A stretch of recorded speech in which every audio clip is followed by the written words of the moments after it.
And this is your Twitch debut, and we are live. So Live. we got the man, the myth, the legend, Oh, I don't Max. know You about want to that. introduce yourself for a bit, man? Sure. So my name's Max, originally from Colorado in the United States. I've been living in Japan for the past coming up on, no, about 5.5 years now. I am I was Leo's original Japanese teacher, taught him the basics of hiragana, katakana, and then he just kind of took off from there. And now I think his kanji's much better than mine. But in Japan, I work. Actually, I have a couple part-time jobs. I teach English to some kids and a couple adults at my friend's kind of English conversation school. I also work part time for a different company, and I teach business level English to a bunch of factory engineers at a couple of different car part manufacturing companies. And I do that on the side, and then I occasionally teach some Japanese online, just for that's mostly for fun, not really for income. Yeah, dang man, that's a whole lot. That was like a whole list and a half. Eh, it's not too bad. Ooh. I remember you said, Especially, oh yeah, I was going to say, especially right now, because it's really during that summer break. So I'm coming out of a kind of 2 week vacation right now. So not too mm, bad. I see, I see. Yeah, man. One thing I want to ask is like, first off, what drives someone to be like, you know what? I'm gonna go to Japan, go there, become English teacher. What got that like drive in you, or what intrigued you with Japan to begin with? Well, I think a lot of different people have their own reasons for wanting to try living in another country, and Japan is its own like allures, right? Mm, Some people want to go because they love anime, or they love Japanese music, or they just kind of like the Asian culture. Or they just want the experience of living in another country, and they just land in Japan. Out of the people that I've met living here, I've met people with all types, like ranges of hobbies that kind of brought them here, or not even hobbies, just reasons for coming here. Myself, I've always kind of been interested in Japan ever since I was little. Kind of grew up on Japanese media, with your Pokemon, Power Rangers, or Super Sentai here, mm, and all of that. I kind of that interest when I was younger, and then that kind of just was it wasn't a big deal until high school when I was part of a host family to a Japanese student that was visiting. And while he was living with us, he introduced basically Japan to me, and I got kind of pretty into it at the time. And then once I got into college, I had some open openings in my schedule, and I wanted to try taking Japanese to try to learn another language. I learned Spanish for quite a while, but I wasn't very good at it. I just wasn't interested and motivated to study. mm. But I took a Japanese class as kind of on a whim, and I really really liked it. So much that I never missed a class while I was in college. I can't say that about my other classes, but I always went to Japanese class. Um, and I just loved it. I picked it up as a second major, and I really wanted to. I'm skipping ahead actually. When I graduated from university, I took a 1 month vacation for myself, and I traveled in Japan for like yeah about just under a month. I started in Tokyo, and Mm. then I stayed. I was there for a while. Then I went to Kyoto, Osaka, to Nara, and then all the way to Hiroshima, and then back to Tokyo. And that whole trip was just amazing. And I really just fell in love with the country during that time. And I thought to myself, you know what? I I want to try living here. Try it out. I've never done anything like that, and it seemed like a really exciting opportunity, and I knew that it was definitely possible. And also I kind of wanted a fresh start. Right. because all the people I kind of knew in college were kind of going their own directions, and I wasn't quite sure where I was going. And I thought it seemed like a direction I could take, and I did, and I took it. So after about a year of looking and doing just various odd jobs, like rideshare stuff, I landed a position teaching English out here in the Kanto region of Japan. And so, and about once I got the job, I packed up my things, and over 2 weeks, I moved to Japan, and then I've kind of been here ever Damn. since. Dude, that's I awesome, man. Yeah, I don't work at that same school anymore, but yeah, it has been just teaching English, being here. It's definitely the easiest way to get a visa to live here is to teach English. That's why I always hear from a lot of people. It's like the easy like way to get in. It's like Yeah, if you but have like a most degree in anything from what I hear. I just become an English teacher. yeah, it's just a part of having like the working visa. You need a degree in something. They don't care what it is. Hmm. And if it's like English, like adjacent or related, that's even better for you. Uh, a lot of people think the only way to get out here is through like the JET program, which is like the government sponsored like program that brings native speakers out to Japan, and they they work at a high school typically for about 2 years doing their thing as a teacher assistant, and then most of the time they just go home after that, and that's kind of the JET program. But I actually got work at an English conversation company that kind of lends out teachers to various schools. And I initially got put in the boonies, Oh, kind of out quite in the rural parts of Gunma, the Gunma prefecture, which is kind of 2 prefectures over from Tokyo. And yeah, it was out there. There's not much to do, but just kind of enjoy the countryside. And I grew up in the countryside, so it wasn't that big of a deal. But I missed having a car. I Um, was gonna say, wasn't it like a 10-minute drive to go like anywhere? It's like the meme over in the countryside there. mm, yeah, if you and there's a lot of places that are really only accessible by car once you really get out there. Like if you don't have a car, it's hard to get around. Even if you had a bicycle like I did, Hmm. like if you want to, you're kind of limited to the areas around train stations, and in kind of the more urban areas that's not a problem at all. Public transportation in Japan's dope, but in the countryside you kind of need a car. So Yeah, the trick is you get friends or girlfriends that have cars, and that's good. it works out. It works Just out. have them be the designated driver. You can drink as much as you want. Not your problem. Well, if Japan has a surprising amount of services for if you're like too drunk to drive your car, they have like all kinds of things you can do. I've never seen this in the States, but in here, most people, like if you're too drunk to drive, you get a taxi and you go home, right, or an Uber in the States. But here is like a part of a taxi service. They actually send 2 drivers in one taxi, one to drive the taxi with you in it, and then another to drive your car back to your house. I've never seen that in the States. Yeah, it's I pretty don't. crazy. Yeah, just having some rando just drive your car behind you in the taxi, like I don't know if people would do that. Yeah, it's pretty nuts, man. But I think it's super cool though. The idea that Yeah. you can just like drive somewhere with some friends, drink, and then oh, it's no problem. You just get some Uber with like 2 guys, and they'll be able to drive you Mhm. home. Yeah.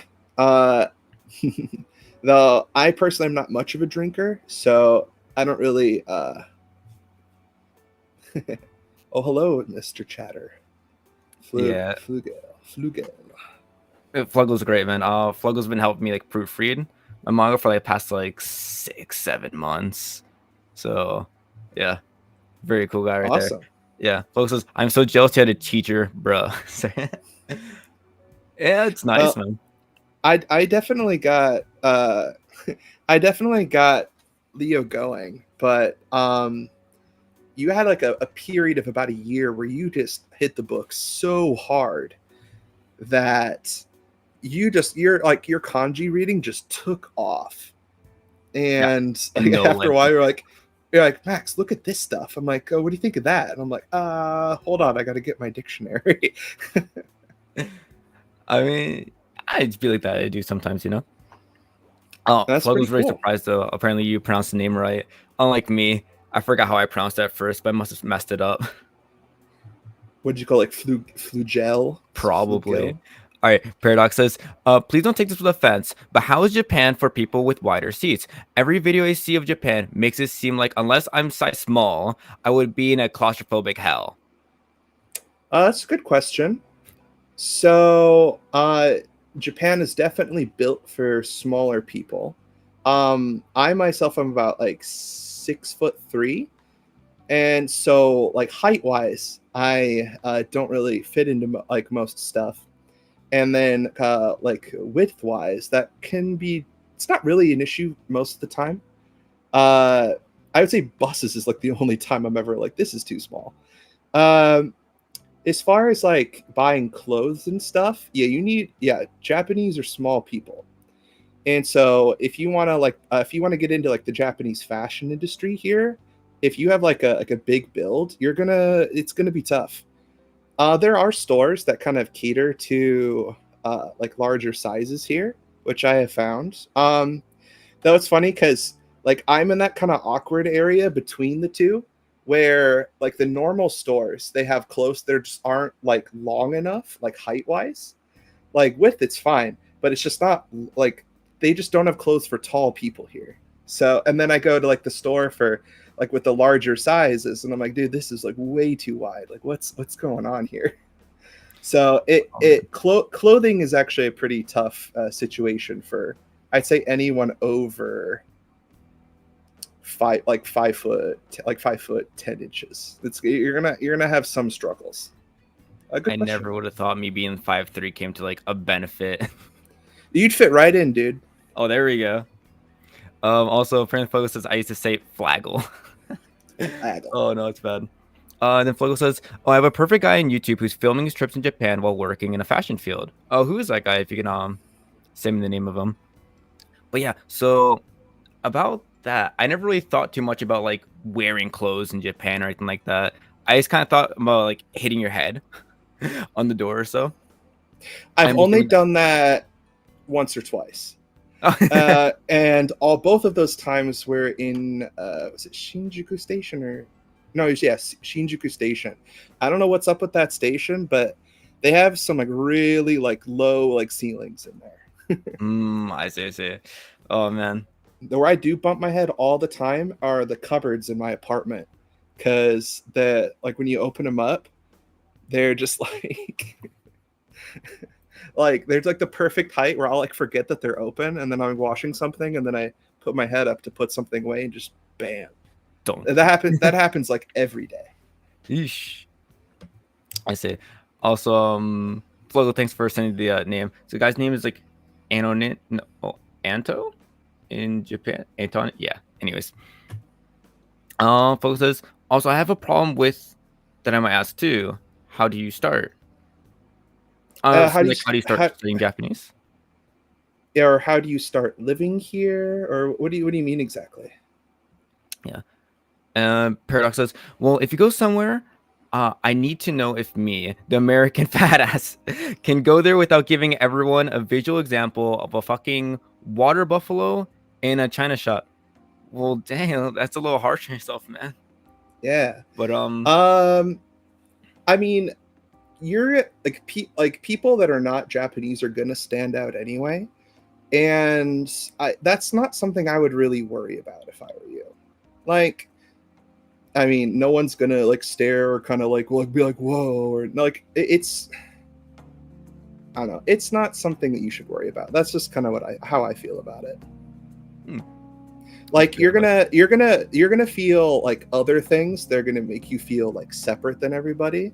Like I call this almost like the gaijin like force field, where you like go and you sit on a train, and there will be like it'll be a crowded train, and if you like you sit down, and even though there's perfect like there's like spots on either side of you, like people will just won't want to sit next down to you, and it's like I don't understand that, because I definitely don't smell bad. It's I don't understand. So, but then there's other people that don't give a shit and they'll just sit down anyway. So it's really going to depend on who you meet. But like if you're worried about people judging you, like even if they are, they're going to keep it to themselves, and you just shouldn't worry about that. That's some good advice, man. One thing Yeah. to say though about why people don't sit next to you, I did learn a bit more about that. Apparently, it's because like people could be afraid that like, oh, what if he asks me for directions or anything like that? He starts talking to me in English, and I don't know any English, so they get very nervous about it. And I'm like, I guess in that aspect, I can kind of see it. I'll hear like horror stories of like, oh yeah, I brought my family over to Japan, and they started asking everyone questions like, oh, where to go to this blah blah, just in pure English, and they start like freaking out a little bit. I So mean, if maybe you go something to like that. yeah, if you go to Japan, you got to have the understanding that most people's English is pretty bad. Yeah, I think they rank Um, like yeah, fourth worst in the the world. if I'm being perfectly honest, the English education here is not great. It's all book based and memorization, and very little practical like practice. I've like so many students that just don't practice speaking English. Like they can read it fine, but when it comes to actually applying it, it's not, the skill's not there. So if you're gonna try to talk, if you don't speak any Japanese and you want to talk to some Japanese people, or you want to ask them a question, the phrase that's going to get you a lot of mileage is sumimasen, which is like excuse me, and then maybe just show them like a Google Translate of whatever you want, and then you could go from there. But just going up to random people and asking is like, random social encounters are kind of like offsetting to Japanese people because it just doesn't happen. Like I definitely think myself, coming from a very like social culture like America, talking to random folks on the streets like not a really big deal, but in Japan it's going to surprise people and they're going to be really off guard. Hmm. So, and it's not even necessarily just because you're a foreigner. That's definitely a part of it, but a lot of it, I think it's because that just doesn't happen very often. Like the only times I'll have Japanese people and come and talk to me randomly is when they are shit faced wasted, and then they want to know all about me. It's like those walls just come down due to alcohol.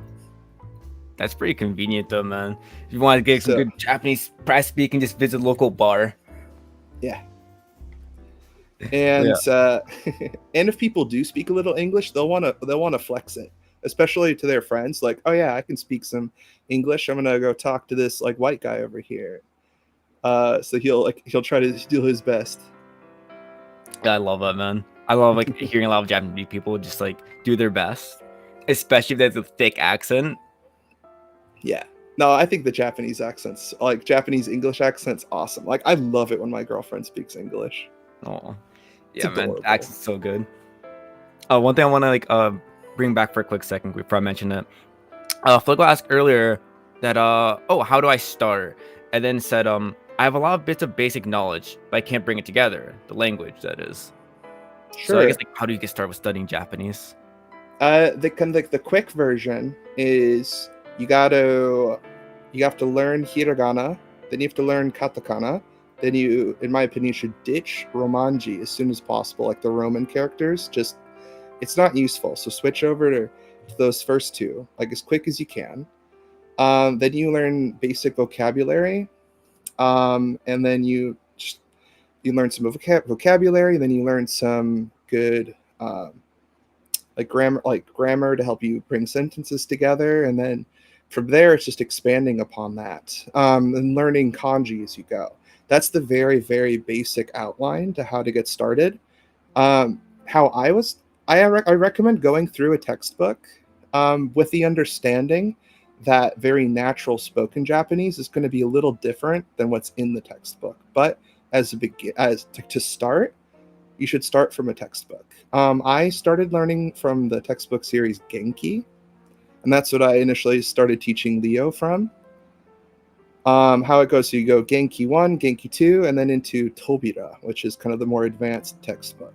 And then once you're kind of in that territory, like self-study, it becomes just learning new grammar forms that let you tell new different things. Like there's so many different ways to study a language, and it's going to be different for everybody. Like the way I learn is a little different than how like Leo learned, and however, so like some of my other friends learned, and everyone's got their own thing. So finding what works for you is really important. But as a start, just kind of that really basic framework I said earlier would be a good place to start. For sure. I agree with that as well. I know a lot of like textbooks get a lot of flack, understandably so to a degree, but like I think it does help you get that structure in there to get like Yeah, that good because foundation.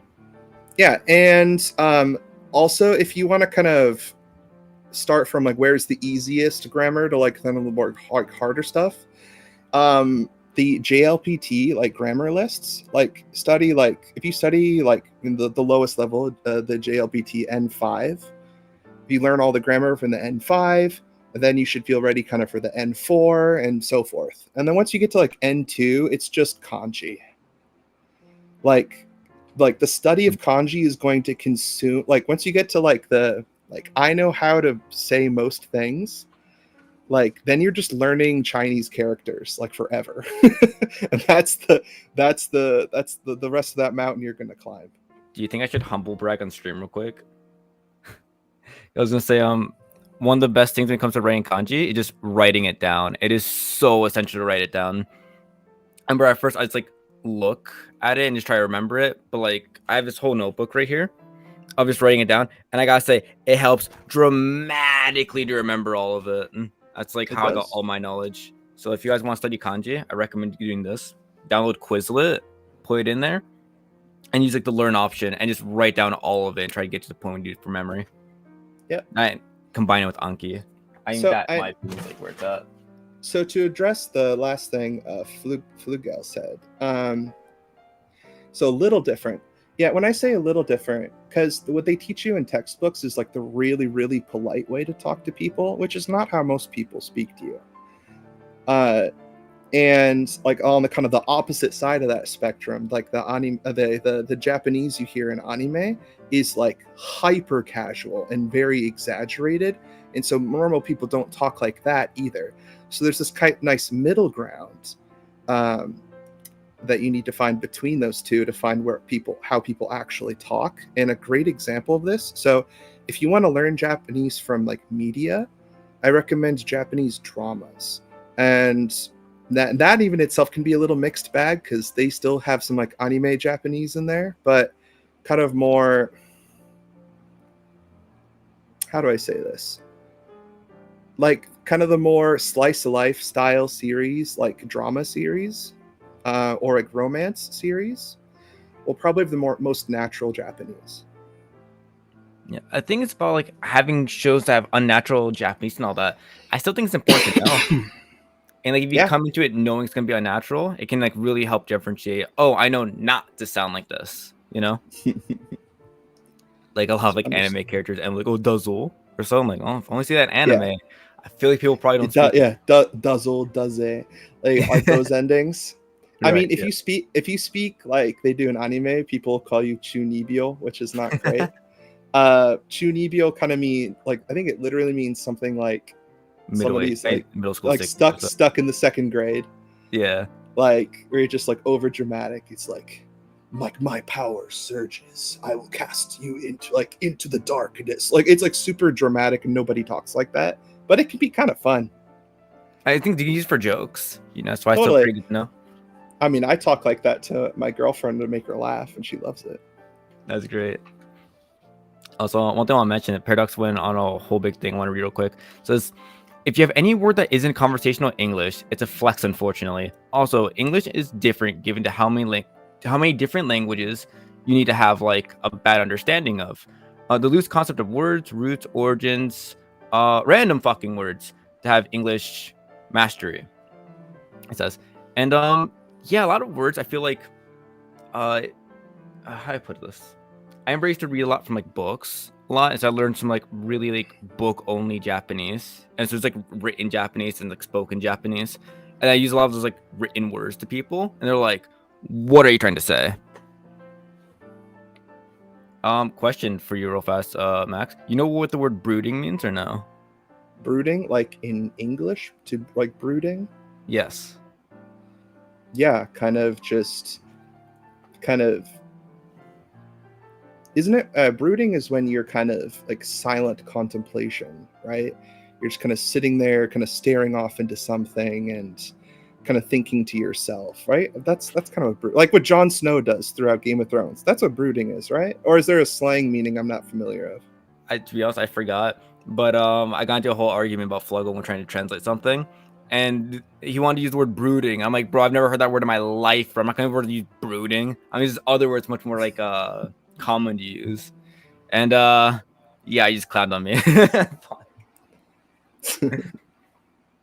Yeah. Oh man. Oh, Paris says to brood is the action of allowing deep unhappiness to show in your face. It's a little Um, grumpy, isn't it? yeah, possibly. In some situations, I'd agree with that. I don't think that's universal, though. Maybe Hmm. if that person is unhappy, they would show that. But I think quiet contemplation. Oh, though, when that's contemplation, though. Is maybe the sadness is a part of the brooding process. Maybe. I don't Also, know. a quick question for chat, real quick. How's my quality, by the way? Does my audio reverb a lot? Because currently I can hear myself twice, and it's kind of hell. And also, is my camera quality like 144p? Like I'm trying to look at it through like my software, and literally looks like it came from like 2004. You both sound all right. Hey, that's good. That's good. Awesome. Nice. Yeah, 'cause Um, I was worried that my fans would have too much sound coming through because it is hot here in Japan, guys. Like the humidity plus like the super high temperatures outside is a sauna. If anyone here is planning to go to Japan at some point, do not come in the summer. It's awful. In anime, they make it look like fun summer times with the cicadas and it's sunny and people like go to the beach and stuff. No, it is hot outside and it's not fun. yeah, man. I was gonna say I have a friend of mine. I try to play games with her now and then, and she's like, "Yeah, so I'm like suffering with heat stroke right now. Like, I should be like sick from the all the heat." And I'm like, "Yikes!" Yeah, it's like Yeah, brutal. yeah, like 38 degrees Celsius with like 88% humidity. It's not fun. Damn. That being said, though, yo, the salaryman, they're crazy out there. Oh Whenever man, I go to Tokyo, I'm worried about them because they're like in full suits, just like walking around like in the sun. I'm like, oh, I'm in a t-shirt and shorts and sweating my balls off. How are you not just? Well, people do pass out due to heat stroke, so it's yeah, rough, man. sad man. Dang. Can I get enough says hydration check? Yo, I appreciate it. I appreciate it. Yeah, Thank you for using my foods. I would never want to be a salary man. Fuck that. Understandable, man. Sorry, man, just ain't where it's at. No. But man, what was I gonna say a second ago?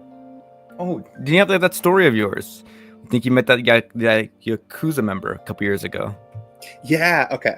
So, I've always kind of wondered what like seeing like real yakuza would be like, and I've only seen like real yakuza, I believe, once, and it was when I was with some friends shopping in Shibuya, and it was like roasting outside, and then I see this like black car pull up. Like this is right at the major, like that crossing, Shibuya crossing, which is like super famous online, like a million plus people cross it every day, like that area. It's right outside the train station. That's where everyone meets. And I see this like black car pull up, and like all of these dudes in full on super nice suits get out of the car and just kind of standing around like the passenger side. And then they open it, and this guy comes out in this really like traditional. I don't remember what the specific clothes are called. Hakama, maybe. It wasn't a kimono. No, it wasn't it was fancier than a yukata, but I don't remember what the exact terminology for that type of clothing is. But like really, really like really nice kind of traditional Japanese clothing. It's this older man got out, and they were like his bodyguards, and so they all got out, and then they went into some like izakaya, and I was like, that is 100% yakuza, 100%. Oh man, yeah, for sure. I mean, if you hang out in Kabukicho long enough, you'll probably run into some Yakuza. I hear for the most part they're nice. So I mean, hey, there's that. As long as you I don't mean, enter the wrong bar, I guess. basically I think the thing is, like, they won't fuck with like foreigners too much because then that'll attract police attention. That makes a lot of So sense. the only thing is, you don't fuck with them, they won't fuck with you. Yeah. Um, and like, be wary of if you're going to places like Kabukicho, be wary of scams. Basically, if like some like Nigerian dude comes up to you and starts telling you that you should go to his club with him, don't go. It's gonna be a scam, like every 100% of the time. Just don't go. So just don't fall Yeah. for that. It's unfortunate, man. I hear a lot of like horror stories. People go there and then they'll get their credit card information and it's drain everything from it. No, yeah, because you'll go to they'll tell you, oh no, yeah, come to our club. It's like all you can drink for 2 hours for like 2,500 yen, which isn't even that like awesome. Isn't that awesome of a deal anyway? And you get there, and sure, like there's pretty girls there, and you can talk to them. And there's lots of drinks, and then when you're ready to leave, they're like, great, your bills comes to like Niman Gosen, like 200 something dollars. And you'll be like, what? No, you told me it was like $25. And they'd be like, well, either you pay us that money or my homeboy here is going to beat the shit out of you. Yeah. And then you're in that situation. So just don't go. It's simple as that. Yeah, just there's don't. For real. just there's plenty of izakayas you can go to, and you get some insane, like, if you want to get your drink on, there's some like, Japan is an alcoholic's paradise. Like, you got all kinds of options. It's ridiculous. You Like, gotta explain the Nomi Holdai.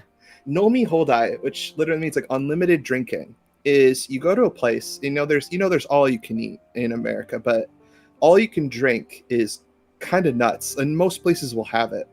So you pay like, let's say, about $20 depending on the place, and for 2 hours you can order as much alcohol as you want, as long as you finish your drink you're working on, and then you order more, and they'll keep bringing you drinks.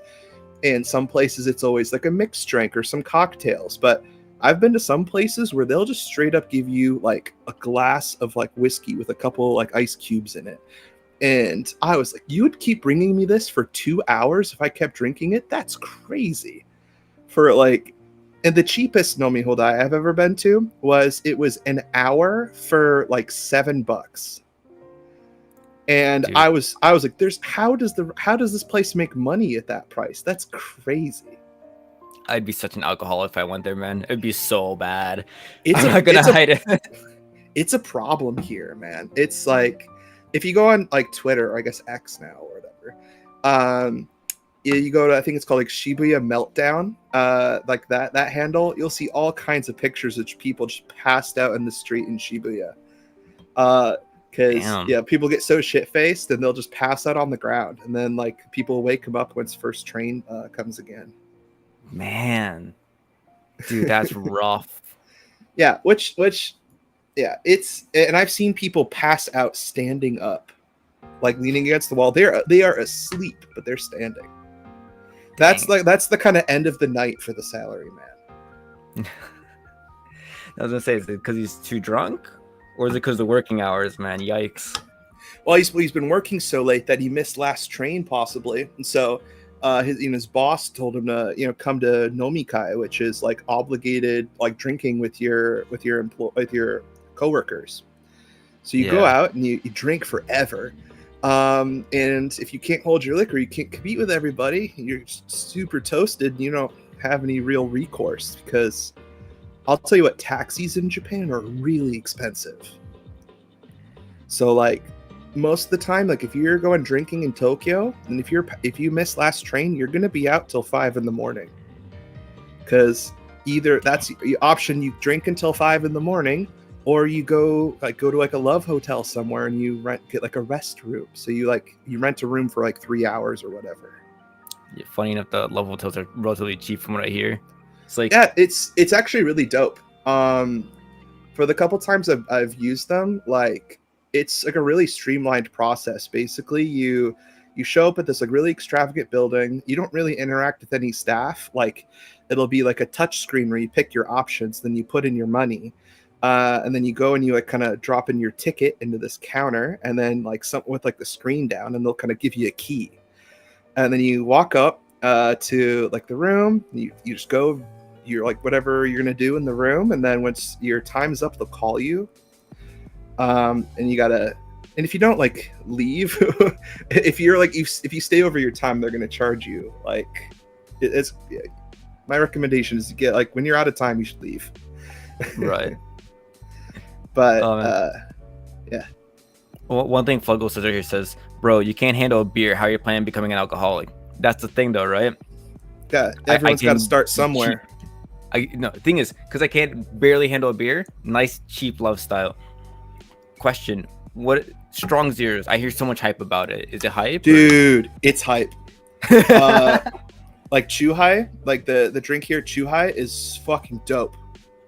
And yeah, strong zeros. So, and you can buy them at grocery stores or convenience stores. You can get like a tall boy, and it's like 9% alcohol. It tastes pretty good, and it's about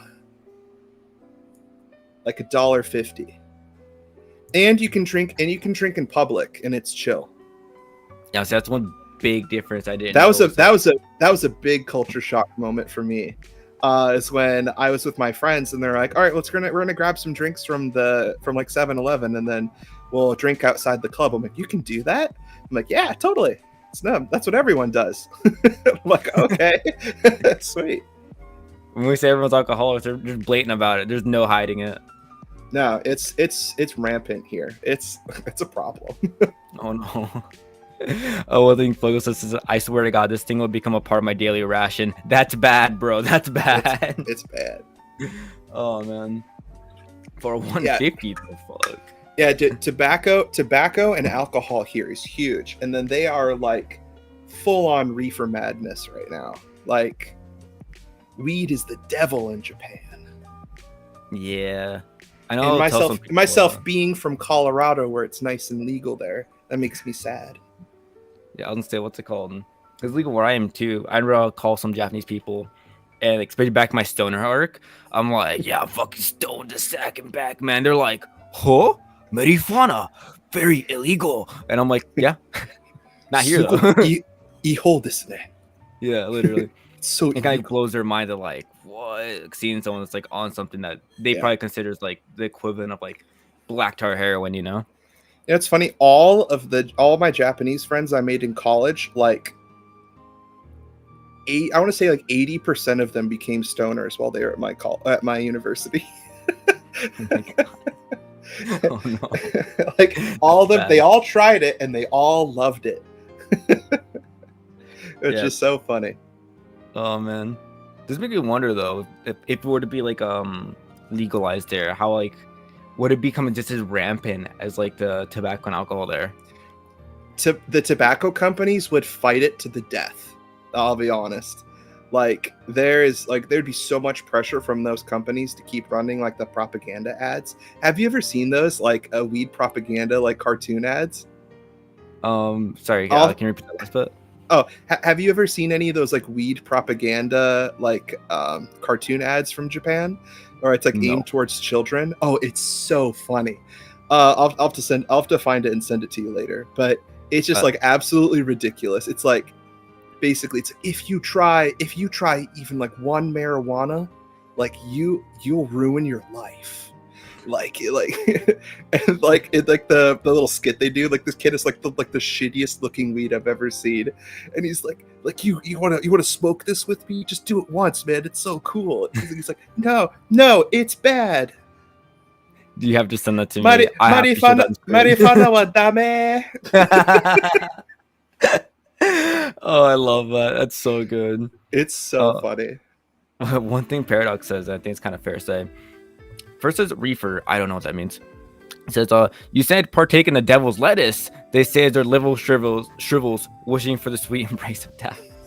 Like, yeah, when you're drinking that much over there, man, like strong zero is definitely not good to your liver, man. Not at all. It's nuts. Yeah, and you know what? And for a country with the rampant alcohol drinking, their beer selection is garbage.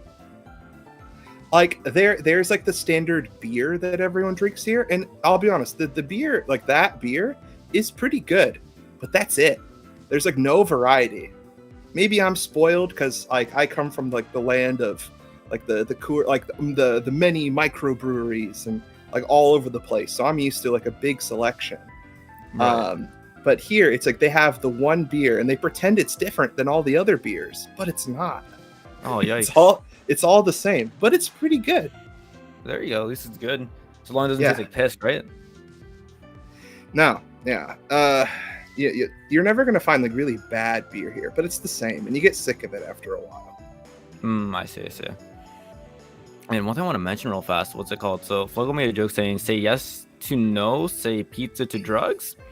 I know. It There you reminds go. me of Domino's pizzas over there. What's it called? What's your take on Japanese pizza? Initially, I thought it was really mid, but I kind of grew into it.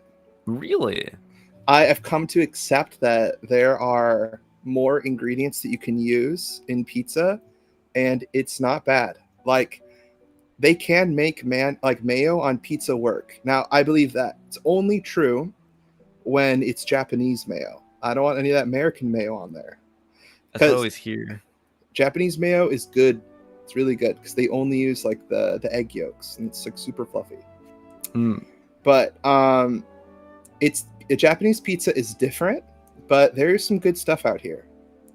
However, that kind of standard like American style pizza, America does it much better, and for a way better price. That like I don't eat a lot of pizza out here because it's really expensive. Yeah. How much would a large pepperoni pizza be there?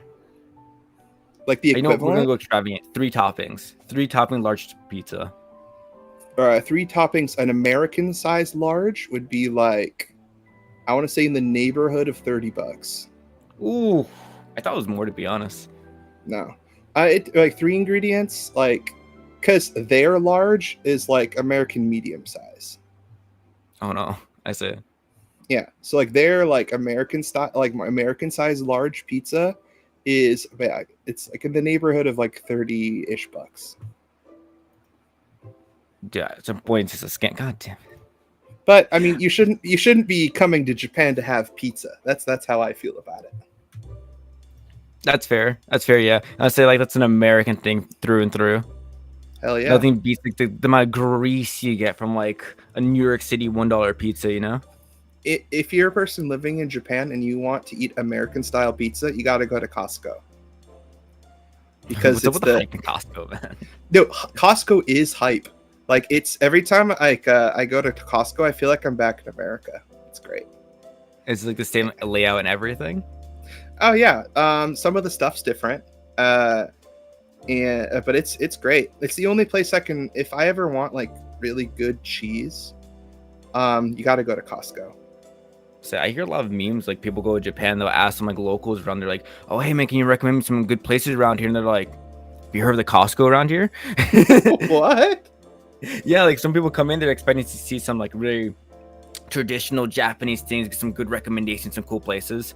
And Japanese people, full of, like straight face, Costco's is amazing. You gotta check it out. And it's like lead you back into America. I don't know if like Costco's new here, but I could see like most Japanese people being like, "Yo, this new Costco stuff is awesome."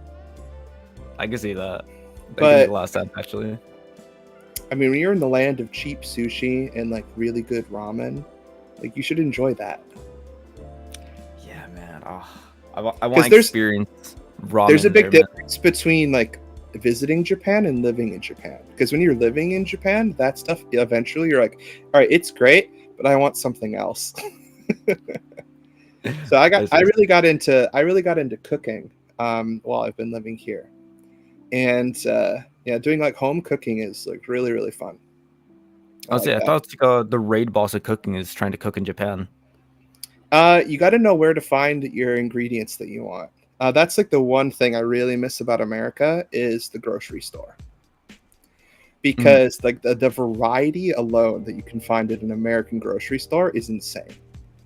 for And real. you can cook all kinds of stuff. Like I have different supermarkets in my like local area where I know I can find certain ingredients. Like I got to go to Gyomu Supa for this. And it still bothers me to this day that they call like supermarkets like Supa. So it's just like a super I that think just it's cut off the great. market. Uh, it's like normalized for me now, but uh I was gonna mention like the amount of space you have there to cook. From what I understand, like there's like no space whatsoever. no. No, kitchens are small. You got to be really efficient with your space. For sure. I know what's called watching like Abroad Japan back in the day, and he's like, yeah, he uses ironing board as a table. There's that That's little smart. space. That's smart. My kind of current like mobile desk that my laptop's on right now. When like I'm doing like a large cooking project, I'll take off my laptop here and use this as like a space to do prep. Mm. Because basically my like counter space in my kitchen Right. is just larger than like the size of a cutting board. Oh no. So you gotta get really efficient with where you put all your stuff. You're just playing like Tetris there essentially at some point. Yeah, but that's cool. That's It's part of the crazy. challenge. That's part of the fun, right? Yeah. One thing that Flo says, I don't know, I'd come to Japan only for the people and the culture. What would you say is your favorite thing about the people there? Hmm. My favorite thing about the people, I'd say like my favorite thing about Japanese people is how much they'll like open to you. Like open to you if they realize that you've like kind of learned to like speak their language to them. Like seeing them kind of open up and just be really welcoming and friendly. Uh, like that kind of like genuine interest, like in like you, not necessarily as a person, but like an interest in you is like in your culture. Is really great. I like that part a lot about Japanese people. And I guess like everyone says like how polite everyone is here, and I do like that, but that's not really Japanese people, that's Japanese culture. That is a very good differentiation. Like my favorite part about Japanese culture is just how I don't know how safe it feels here, and how like it's hard to describe my favorite part about the Japanese like culture here. It's how connected everything is, and how like so many things here have like a really deep history to it. And I feel like coming from a country that's only like a couple hundred years old, we don't in America we don't have anything that's like really deep and like old and has like a lot of depth to it. As far as like this tradition of doing this, like um like going to even like doing something as simple as going to a like onsen here in Japan, like going it's just enriched with this kind of like remnants of like this really old culture that's been there for such a long time, and for me that's just a really interesting part of it. I can only imagine doing something like that, man. Seeing some like whole tradition, like just culture for like thousands of years, I guess. I'm not sure how old Yeah, Japan is, but like yeah, very old. yeah, Feel like you said really, really America, we're old. like 300. So I'm like, I don't know. What's the oldest tradition we got? we're Thanksgiving? we're Like, we're a little we're a little baby country. for real, man, for real. I love what Mr. Cannot Good Enough said earlier about gotta micromanage your kitchen for efficiency. Right, true. My thing is I have like a kind of stacked drying rack, and so like I'll like prepare something, put it in a bowl, and put the bowl on the drying rack while I prepare something else. Oh, there you go. And also like one pan like cooking dishes is going to be your friend. Looking at like Flugel's question here, it's talking about onsen. How often is the tattoo rule encountered? Unfortunately, I wouldn't know because I don't have any tattoos. Mm. Though most places I go to will say like no tattoos allowed, and I think that rule is slowly dying out. Um, I mean, honestly, it's like the current like old people generation. They're the only people that care about it. So as soon as and I feel like weird saying it like this, as soon as those old people die off, it'll be like fine. The way they make it sounds like they're going off like flies. They die off.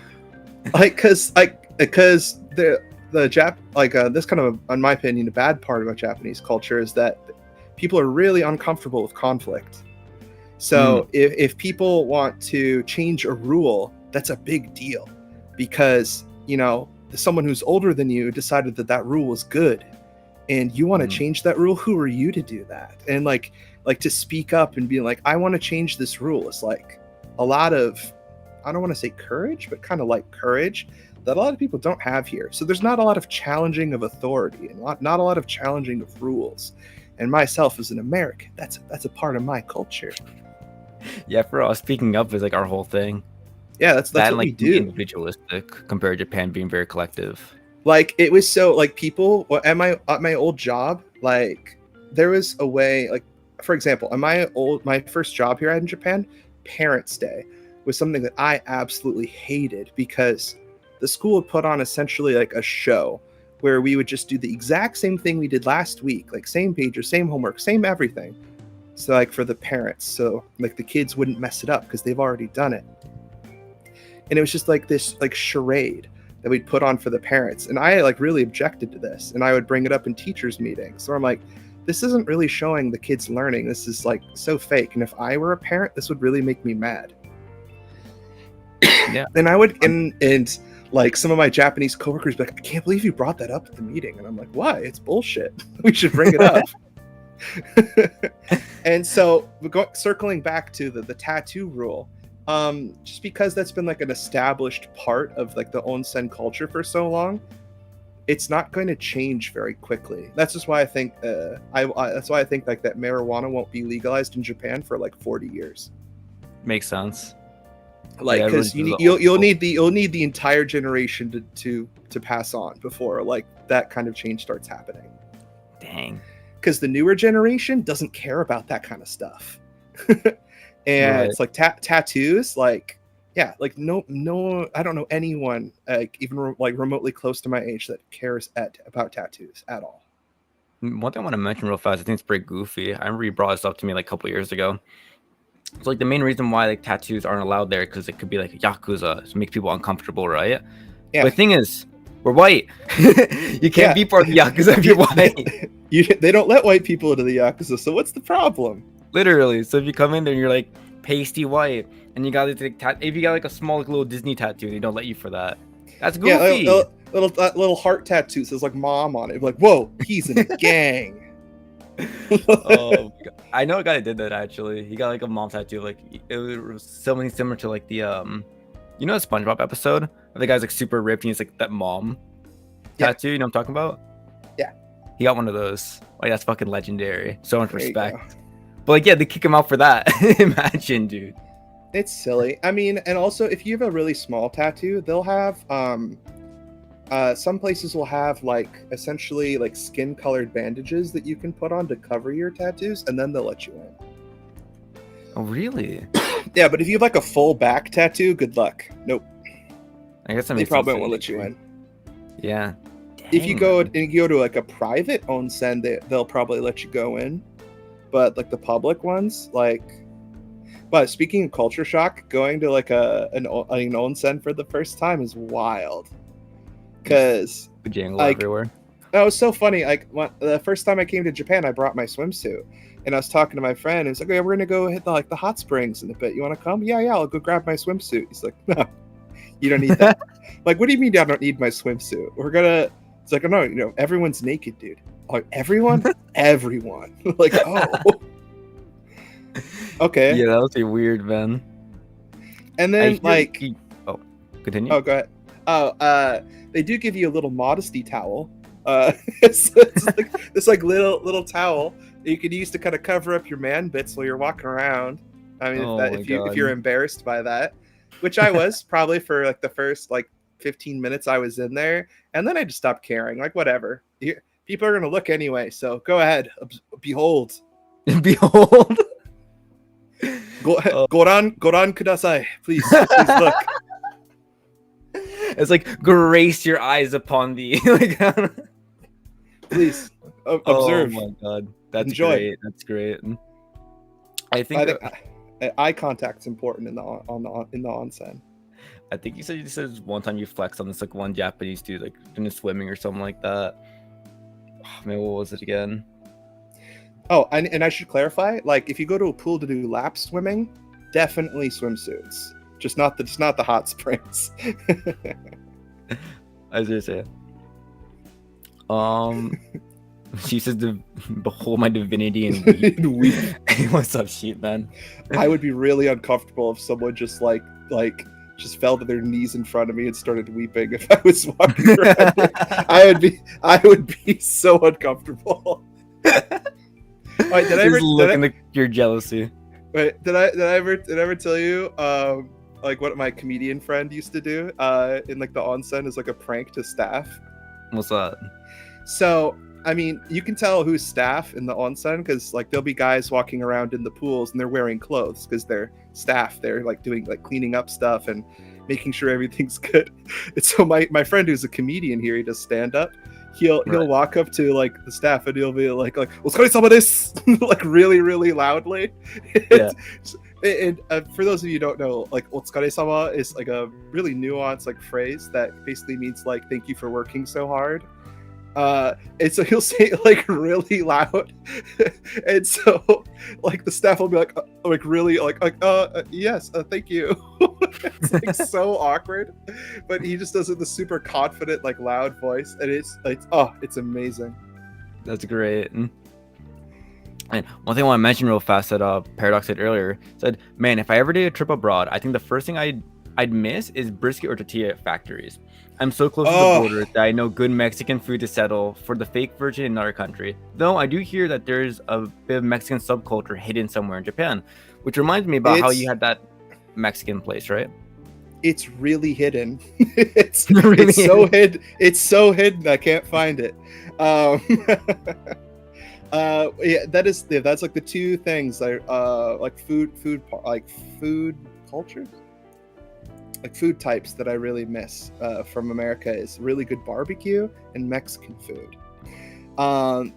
There are very few Mexican restaurants, and even fewer of them are good. Very fortunately for me, in the past like couple months, actually, a Mexican cafe opened up close by to where I live, and they actually serve like pretty like authentic like carnitas tacos there. And it's awesome. And then whenever I go there, I feel like I'm a celebrity because they want to take a photo with me. They probably want to post on their Instagram like, look, foreigners eat here. Oh, that's great. And but barbecue is one thing I've yet to find here. And you could definitely find it in Tokyo. They have everything in Tokyo, but outside of Tokyo, good luck. Yeah, it makes me wonder what is outside of Tokyo or like the bigger cities. It's like your time in the countryside, for example. Mm-hmm. What was the thing like everyone would do in the countryside? Yeah, drink. There, like, maybe a lot of people don't know about what snack bars are. In my city I was living in, there were quite a few snack bars. Snack bars are kind of like girls bars, which are basically like hostess clubs where you go into place and you pay like a fee and you buy drinks and you can talk to like pretty girls while you drink. That's like the idea of like a girls bar. Snack bars are a little different, kind of aimed towards like the older oji-sans, and where instead of like really cute girls in like their 20s and 30s, you're gonna have like women in their kind of like 40s, 50s, even 60s. They'll come in, they'll talk to you. They're probably really good at conversation, but I personally don't think they're that cute. That's kind of that. So that's basically what snack bars are, and there were a lot of those in my town in the countryside. Karaoke clubs are also pretty popular. But most people, if you wanted to do kind of nighttime activities, you would have to take the train to Takasaki, which is like the biggest town near where I lived. They had like all kinds of restaurants and the movie theater and like a mall and stuff like that. So I'm surprised you haven't mentioned pachinko. Oh yeah, well that's because I don't do that. Yeah, pachinko is also quite big. Yeah, I was gonna say, I hear a lot of like places in the countryside. You know, countryside doing good when they got a massive pachinko parlor right in the middle. Pachinko is so like not awesome. I don't like it at all. I don't quite get it myself, but I think I might get it to some degree. Basically, like hearing the balls bounce or so.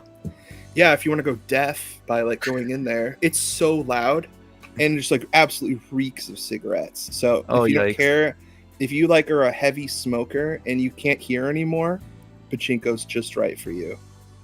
Dang, dang. I was gonna say, It's like oh it's my like god. it's like going to Vegas, except it was like 3 times louder. There's not that many ways to gamble. There's only one way to gamble. And it's just like a smoke screen like most of the time. It's not good. I don't recommend it. Yikes. Any Um, rules about smoking? Since I've moved here, smoking indoors, like at restaurants, is not a thing anymore, except at izakayas, which are like Japanese pubs.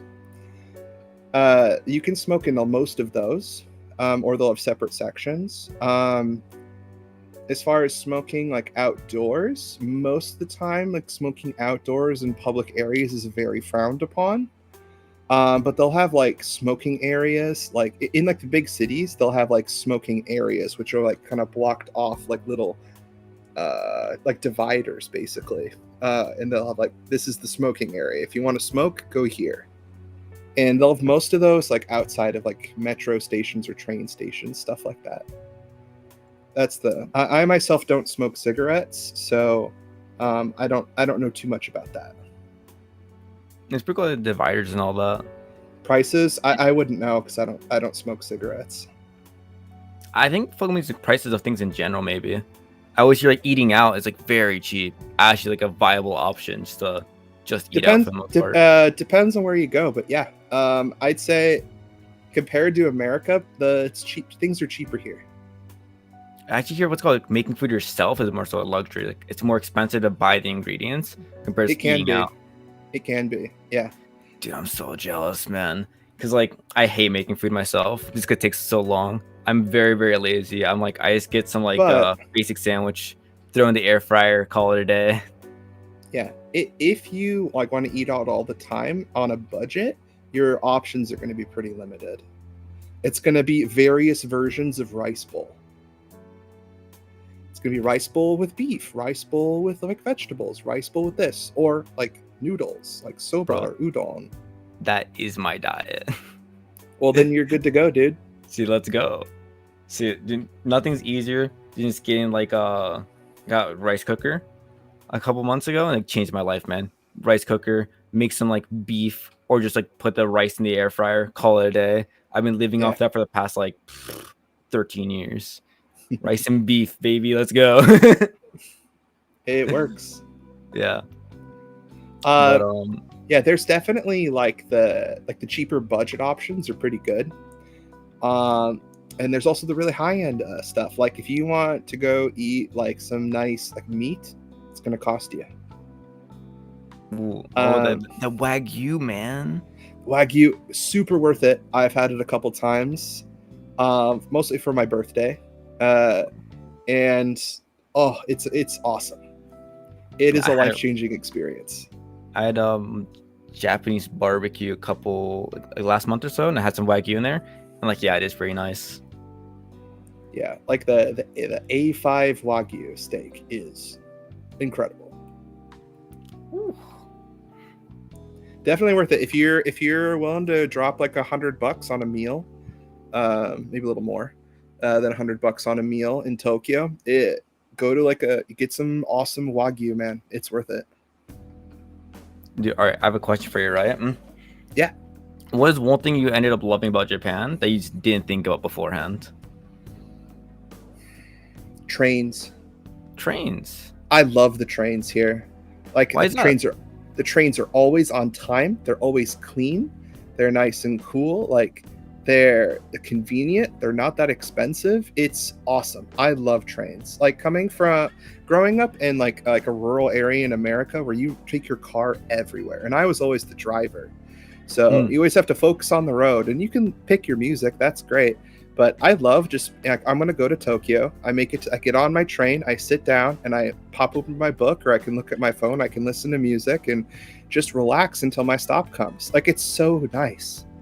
And then on That sounds top of really that, chill. like traveling across the country in a bullet train is amazing.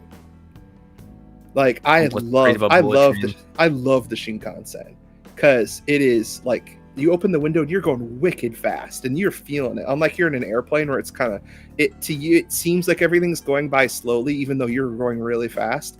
In a Shinkansen, you feel it when you're going like past things, but it's so smooth and quiet and the seats are like they're not like, like airline companies where they just try to fit as many people in there as possible. No, it's really relaxed and get a nice seat, and it's the best way to travel in my opinion. I love it. That's nice. Yeah, I would say Flo said right now. What about train capacity?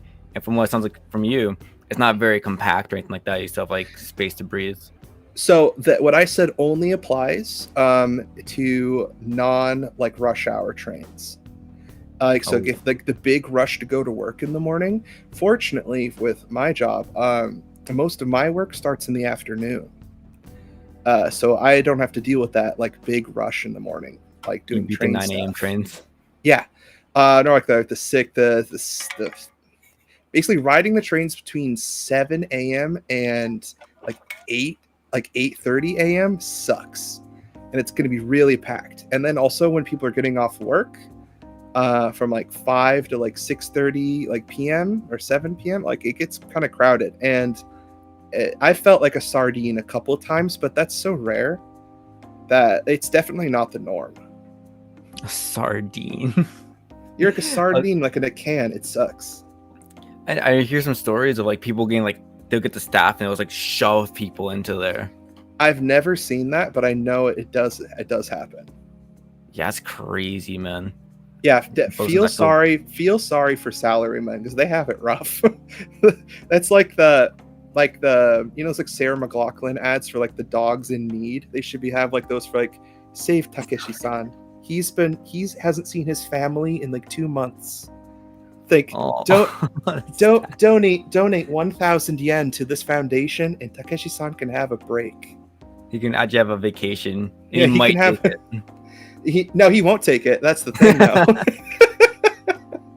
He won't And we should take probably it. mention that. He won't take it because Shacho would look down on him for that.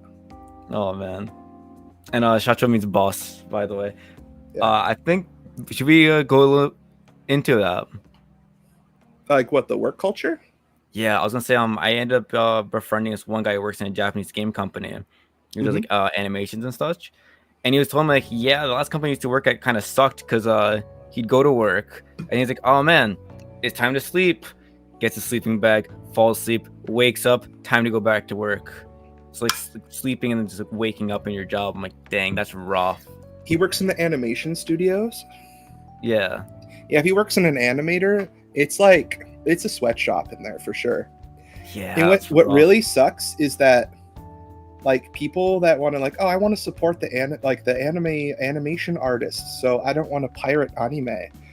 Well, Never that do this. money's not going to them. It's never Yeah, going to go to them. It's going to go to the publishers and like the companies that hire these poor animators to do all their work. And they're extremely greedy with their money. yeah, And yeah, animators that do amazing work are not paid very well. And they work insane hours. They only do it because they have a passion for it. It's not a good way to make money. yeah. There are some exceptions. I've heard very good things about Kyoto Animation, and that they yeah, Kyoto Animation apparently is not like that, and they pay their animators pretty well. So I've heard. I don't know if that's true. I mean, that's good, man. But that's what I've heard. But a lot of studios, man, it's crunch. Rough. One Yeah. thing Paris is, I think I could go there for maybe a week like that before turning into Chiguva. I don't know what that is, and burn down a building. Che Guevara. How do you pronounce that guy? I know who he's talking about. Che Guevara. I think that's how you pronounce it. What do you Yeah, do? he's like a revolutionary. Oh, I see. Okay, Yes, that makes then a bit more sense. so yeah, turn that and burn down the building. Yeah. Well, if you come Gotta from a just put a culture system that in. that is okay with conflict, you can bring up to your boss how bullshit the hours are, and maybe things would happen. But most Japanese salarymen will just accept that this is the way things are, and they'll try to tough it out, and they'll keep pushing it down until they can't do it anymore, and then that's when bad things happen. Dude, that reminds me, man. What's it called? I think you told me before that they used to hire like foreigners, just because foreigners would actually speak up against their boss. So, Yeah, like it kind of like bad idea checkers, because uh like everyone, like let's say like if the company president or like some manager is gonna like say some idea in a meeting, and everyone who's below him in the social ladder aren't gonna tell him that his idea is awful. They're like, oh, that's a great idea, boss. Yeah, that's awesome. They'll just keep kissing his ass the whole time. And then like eventually this idea is put forth, and then when it fails, they'll be like, what happened? Why did anybody speak up? Like, oh, because we don't know why it went bad. But then if you have someone in the meeting say, that's actually a really bad idea, we shouldn't do that, and then like, yeah, so I've heard of some companies doing that. I've never done that, so I don't know if that's true, mm, but I have heard about that. yeah, it's kind of crazy. I got to the point where like the employees just become yes men essentially. And we wonder, Yeah, man, why are businesses failing? Oh, 'cause he's got a bunch of yes men. yeah, where Yeah, people are super super out of touch. And that is, if you wanna summarize the Japanese government in a word, like in a phrase, out of touch give is me an example of that. like what are some good examples of this? Well, like for example, recently I think there was like a big conference about trying to do something to improve like women's rights in the workplace. And Japan was like the only one who sent a dude to that, like because they didn't have any women in their like women's equality department. Like it's hilarious, like That's stuff like bad. that. Or like the minister of education doesn't know how to use or so minister of technology like doesn't know how to turn on his computer. Or that for the like, Jeez, fax machines are still being used in Japan all the time. I like don't get that. I don't like get. there Maybe it's because there's everyone's a boomer. there's so much stuff that's like out of touch. Yeah, and there's actually slang for the Japanese equivalent of boomer, which is like Showa no, which is so like Sure. brains of Showa, like the Showa period, and no, like brain. So they've Showa Oh, brain. that makes a lot of sense. So like yeah, there's so much that like, or like Japan's response to COVID was so bad, like just because we can't use the vaccines because we don't know if it works on Japanese people yet. Like, oh no, it works on everybody, trust me. Yes, but will it work on Japanese people? We have to do all these tests first. And so it was so weird talking to my family, who are on their third round of shots. And I'm like, yeah, well, in Japan, I'll be able to get my first shot in like 4 months. Oh my god. Yeah, Yeah, it's people would crazy. like only very recently have people stopped like wearing masks in public. Like Like this summer recently, yeah, or yes, like this summer is when people like stopped doing it. yeah, so I didn't wear a mask for like over a year and a half, something like that. It's been a hot Yeah. minute. My guess is it got too hot and people are like, I'm not playing this game anymore. I Most people are just fed up with it. Understandable too. Like, I mean, some part like I get the appeal. Like, if I had like like an outbreak or something on my face, or I didn't want to shave that today, like I might wear a mask. But like I'm wearing it every day, especially in this heat. Yeah, I don't want to do that. Hmm. I see. It makes a lot of sense. Man, one thing I want to mention real fast. I know we're getting to like some like deep topics Yeah, no right now. worries. Folks says, it remind me of the Minister of Loneliness we talking about earlier. Yeah, And it that's a says, thing. that no one knows about it, but it's a real thing. Actually, I am aware about it. Are you? I'm guessing, or I'm not super knowledgeable about it, but it doesn't surprise me that there's a minister of loneliness. yeah, because There's a lot. apparently, There's a lot of very lonely people here in Japan, because, like, I would not describe the Japanese people as outgoing, and so like yeah, like meeting people can be really difficult. unless you take that first step, which most Japanese people won't do. So either Yeah. you have your friends from work or your friends from school, and if those like relationships don't work out, and maybe you don't have a great connection with your family, you don't have anybody. It And reminds that me of the and whole. that's why we have so many eroges. That's right, exactly.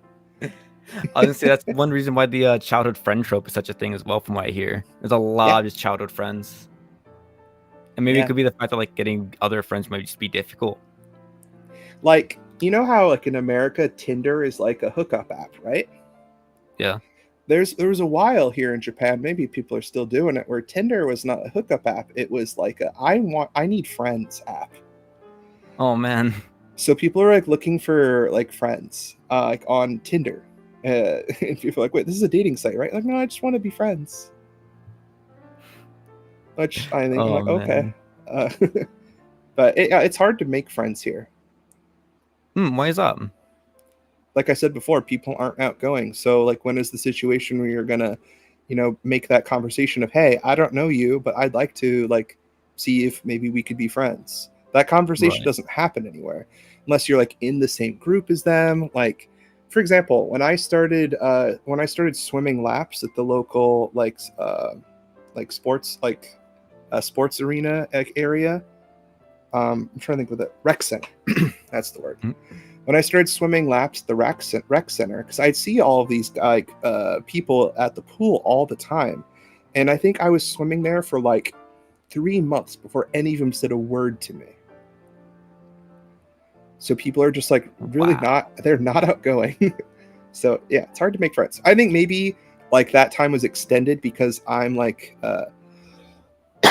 because I'm like a white guy, and so they're not sure if I can speak Japanese, but they heard me speak Japanese to the staff, so you know that I can speak. Right. Yeah, So yeah, it's just like people are very shy here, and so when yeah, everyone's shy, it's hard to make friends. I was gonna say one thing Flugel said basically a country filled with introverts. Different. I think being an introvert and being shy is two different things. You know, Yeah. like they feel lonely because they want to connect with other people, but they don't. Hmm. When introverts like cool with Whereas, being alone. yeah, exactly. So I mean, a lot of people want connection, they just don't know how to go about doing that in a way that they get like feel like really embarrassed by putting themselves out there. That being said, though, about like a lot of people being lonely, I hear it's also mainly a Tokyo issue. Would you agree with that? Yes. A lot of like there's definitely a slight difference in culture depending on where you are in Japan. I'd say like when you think of this the typical like like kind of not outgoing Japanese person, that's mostly the Tokyo area. Like most of the most interesting like people encounters I've ever had in Japan were in the Kansai region of Japan, which is like Kyoto and like Osaka, which I think are awesome. It's an awesome part of Japan. I really like the Kansai region. I That's hear like people all so down there. coincidentally where all of their comedians come from. It makes sense. All of them are from the Kansai region. Yeah, I hear a lot of people like mainly down south. They're like very, very social. Yeah, like the more west you go, the more outgoing people are, which is cool. Like one of my most memorable experiences was meeting this guy at a coffee shop, like Seiya. And it was so hot outside, and I was kind of in Kyoto, going from temple to temple, just taking all kinds of pictures. It was roasting outside, so I like dipped into a coffee shop, and I started talking to like the barista guy there, and he actually spoke pretty good English. And he was this guy who had taught himself English by watching American movies. Just Oh, like he watched like all the movies, and he spoke really naturally, like an American would. And I thought that was so cool. He just taught himself that. And he was like a wild dude. And he introduced me to some other folks that were traveling in Japan. Like there were a couple girls from like Finland and these two guys from like England. And he introduced me to them. And then we all went like clubbing together later. And they'd say it was crazy, dude. It was wild.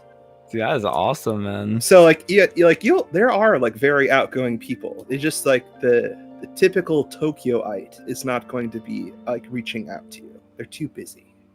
Makes sense. They're either oh, that's another thing. How busy people are here. Some people, it's ridiculous. Like when I was kind of in the dating scene, trying to doing the online dating, trying to find people, I was seeing this girl very briefly, and I was trying to ask her out for like a second date, and she said, "Oh, I have like a lunch opening in like 4 weeks. Is that cool with you?" And I'm like, "What?"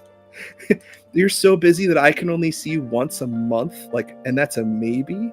Like That's crazy. that's not enough time to form any kind of relationship with somebody.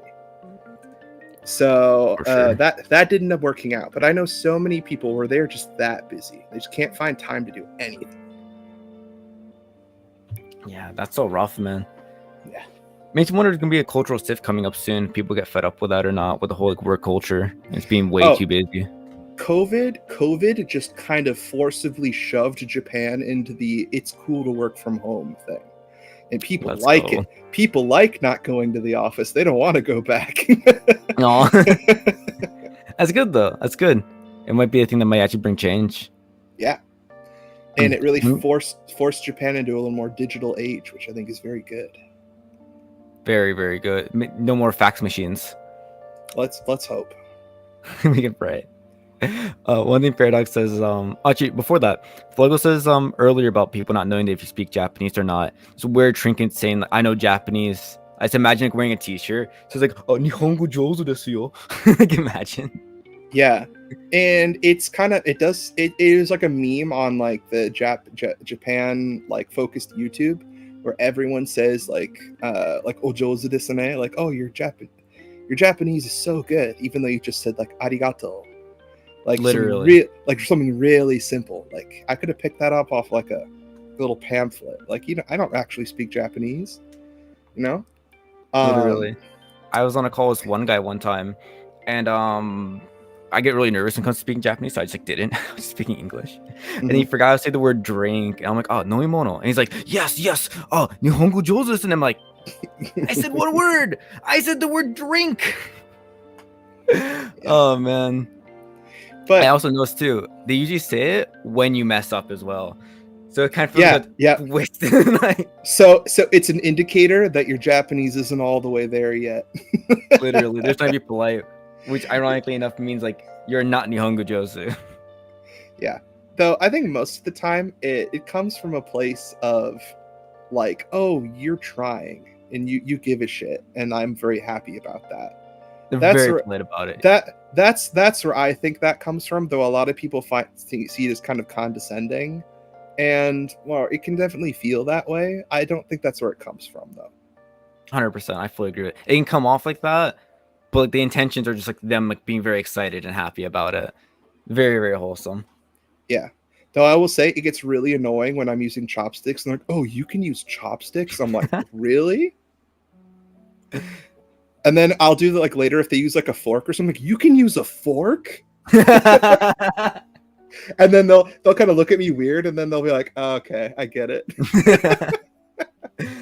Oh man, that being said, I know a lot of people that can't use chopsticks. So I mean, I remember I went over to use them. Oh, sorry. Oh, I was just saying you got to learn how to use them. That's fair. That's fair. If you're in Japan, like, this makes sense. You have to learn to use it. I was in December. I went to a Japanese barbecue with a couple of friends of mine, and we're all using chopsticks. And there's that one guy. We're like 40 minutes in. He's like, guys, I gotta give up. Waiter, can I have a fork, please? And just like asks it with some shame. Yeah. One thing Paris says earlier says no one likes going to the office. It shows that managers are the most expendable rung in any corporate ladder. But I don't like going to the office and all that though. I don't know. Yeah, I mean, like, it can be. Yeah, it shows you how unnecessary a lot of things are, I think.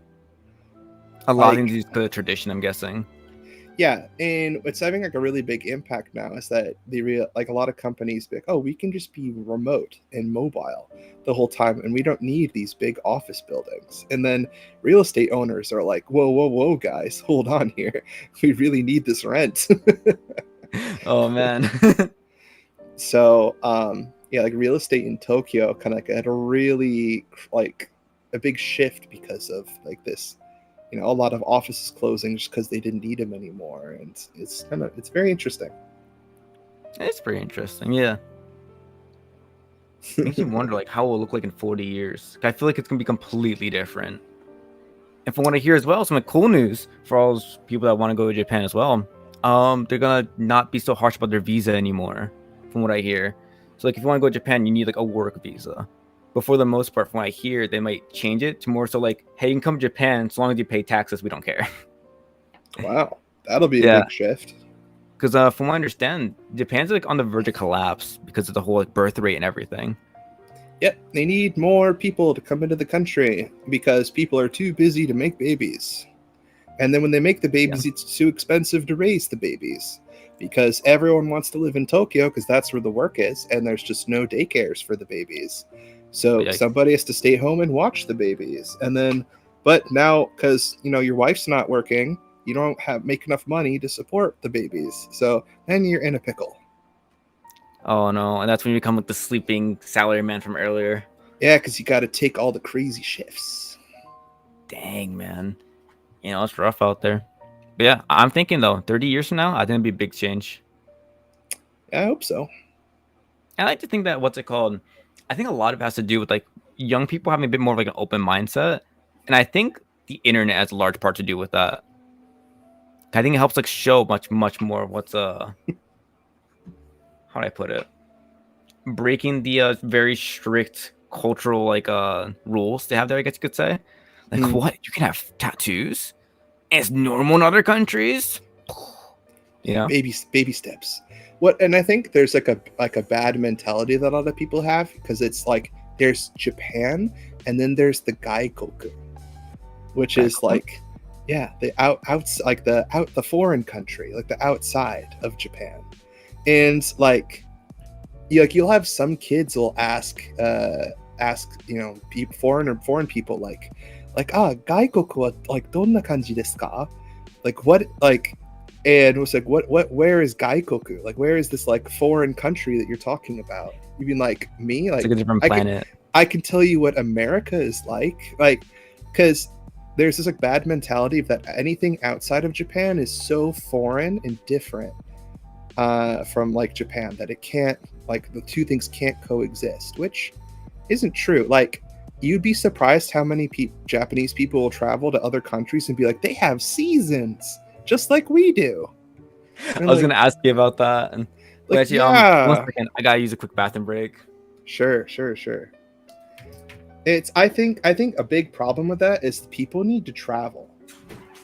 The folks in chat, do you guys like to travel? Not in like, and I'm not just saying to, like outside of the country, but just traveling in general. Go see a new place that's like different from where you grew up. Anyone do that?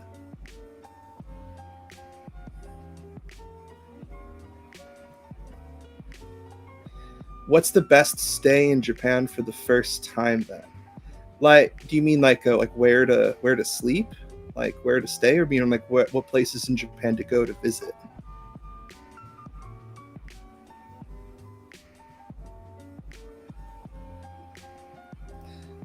Like a place, a city. So I mean, you gotta check out Tokyo. It's the biggest like metropolis ever, and it's really cool. My big recommendation is like I said before, I love the Kansai region of Japan. So like Osaka, Kyoto, the Hyogo prefecture, which is right next to it. Like that's all really cool. Like Kobe, and like Himeji, like all of those places are super cool. So like yeah, and I'm a big fan of the Kansai region. The I just came back. dialects, What's going on? the dialect's not too bad. Oh, what? Nah, dialects are my biggest. That's my biggest weakness, man. You'll pick up what they're saying I if mean, you speak Okinawa Japanese. dialect though. Oh, that's a little different. No, the Kansai Ben is not that bad. People freak out about that. I'll say drunk Kansai Ben is incomprehensible. But just talking to random people, you'll be fine. That's good. That's good. I was gonna say I was reading a book lately, right? And I was reading like, man, this looks so interesting to me. I want to get into it, and I could not understand it because the Kansai dialect was so strong.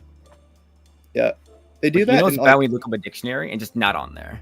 The words don't exist. well, that's just slang. That or just heavy dialect Leo reading a book. slang. I was manga actually, but you know. Oh man. But I want to give you an example of people how crazy dialects can become. So, like in standard dialect, if you want to say it's raining, it's amega furu, right? Over in Okinawa, though, it's tin kara kamu kamu. Completely different. Not one even remotely one close. one could argue that it's not even Japanese anymore at that point. Yeah, I will talk to a lot of Japanese people about it. And I'm like, yeah, I really want to go to Okinawa, but like the dialect's crazy. And they all agree, yeah, it's not even Japanese to me. It's completely different language. Yeah, some of the dialects go hard.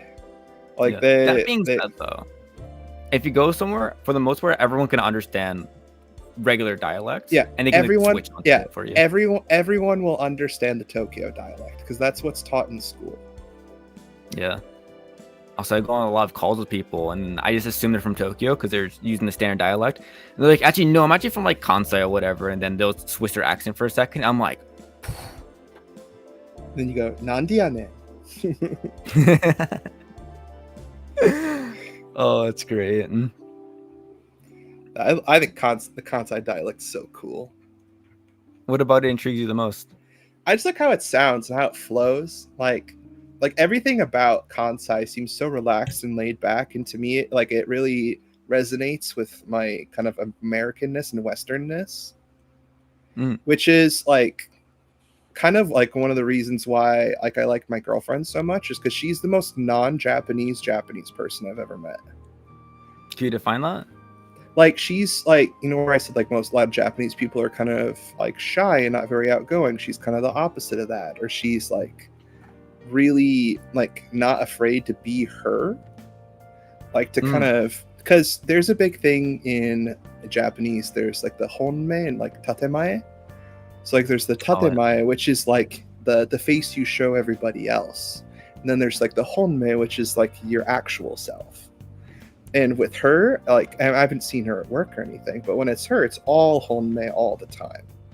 And I think that's so cool. And it very reminds me of like the kind of like the Kansai region of Japan. But which is funny because she's never even been there. I'm like, you haven't been there? I've been. I'm not even from Japan, and I've been there like 4 times. Like what? What? Is it? Wait, versus Persona 5 reference? I lost it. Wait, Persona 5 reference. Wait, I love that game, and I don't know what I referenced. I think you just talked about Japan. Japan? That's from Persona 5, right? Sorry. Oh. I don't know. Can you tell me what you thought the reference was? Or maybe, you know what? Question. That reminds me. What do you think of the portrayal of games? Oh, yeah, like the face things. Yeah. I didn't even think about that. That makes a lot, because you always unmask people in the game. Yeah, so that's the kind of Japanese game companies being like, guys, we need to change this part about Japan. It's all a big commentary on Japanese culture. Yeah, it really is. I think it's mostly about the collectivism. Yeah, and how rumors are bad.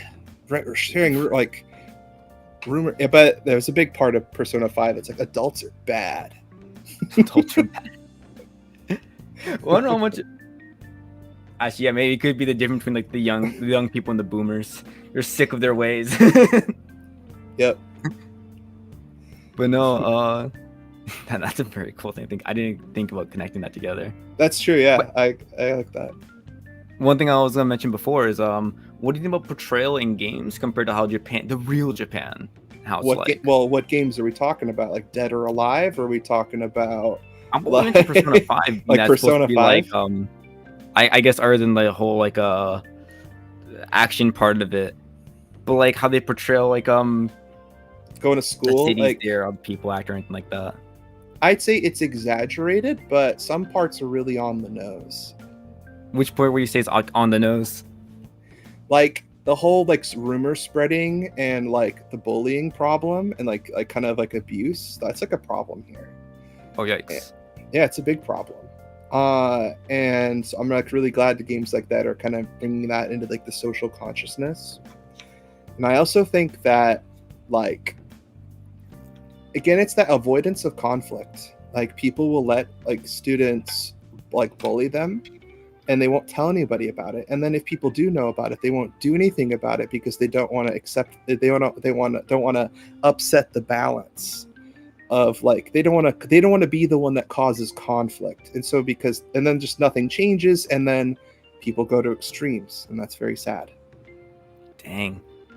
That was rough. I was thinking more so like, oh yeah, how's like the visuals look compared to like, oh man, dude, like the Like, stores really look like how that, do and you're like, places look? Oh, like, oh cool. no, yeah. Oh, like how Cool. like the aesthetics of the game, dead on. There are places like in Persona 5, like Shibuya Crossing looks exactly like that. Oh, for Like, real? yeah, they just like went, or like the main street down like Shibuya. I've walked. I know that street. I know exactly where that is. Like, when it comes to like that kind of stuff, like, oh yeah, 100% looks like that. Or if you've ever played Persona 4, like the countryside is exactly like that. Oh, for real? Oh, exactly like that.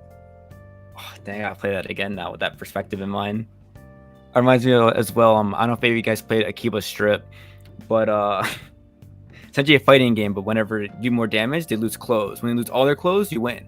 But anyways, It's like that the in thing Japan is, too. it's just like Japan. Oh man, no. But what they do is that they took photos of like Akihabara, and then they essentially just like what's called like a one by one, like exactly like how it is in Akihabara. And I think that's super cool. Down to the stores, they'll have the exact same stores that's in there. Yeah. I think that's No, super it's, super cool. yeah, like all the places you can visit in like in Persona 5, like all of the places you can visit. Like, I've been to most of those places. Like, it's pretty cool. One thing I want to mention real fast. Talking about Persona 5, Paradox says this, guys, we need to show teachers trying to get with students is bad. And then let the student character hook up with the teacher.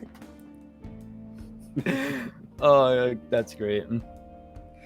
That whole part of the game is so funny. It really is. Are you a student? No, I'm a dad. Anyway. Oh yeah, that's right. Oh man. I'll say to let this: people know who haven't hiring played your it. teacher as a maid is not common in Japan. I'll put that rumor to bed right now. Oh, it's supposed to talk about how people are very desperate in Japan, man. They need more side gigs. Yeah, Might that's be a fair. thing.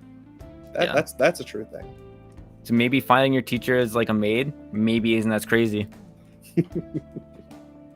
Who knows, man? Desperate times, man. If my students ran into me in public, they wouldn't see me being a maid. I mean, it depends on what they pay. This man is lying. Oh my god. You know, with enough money, anything's possible, guys. Yeah, I mean, honestly, in Japan, in Japan, to a you degree. can hire families to pretend to be your family. That's a thing. Can you touch up a bit more about that? I mean, I've never personally done this. I've just seen it on YouTube, but like right.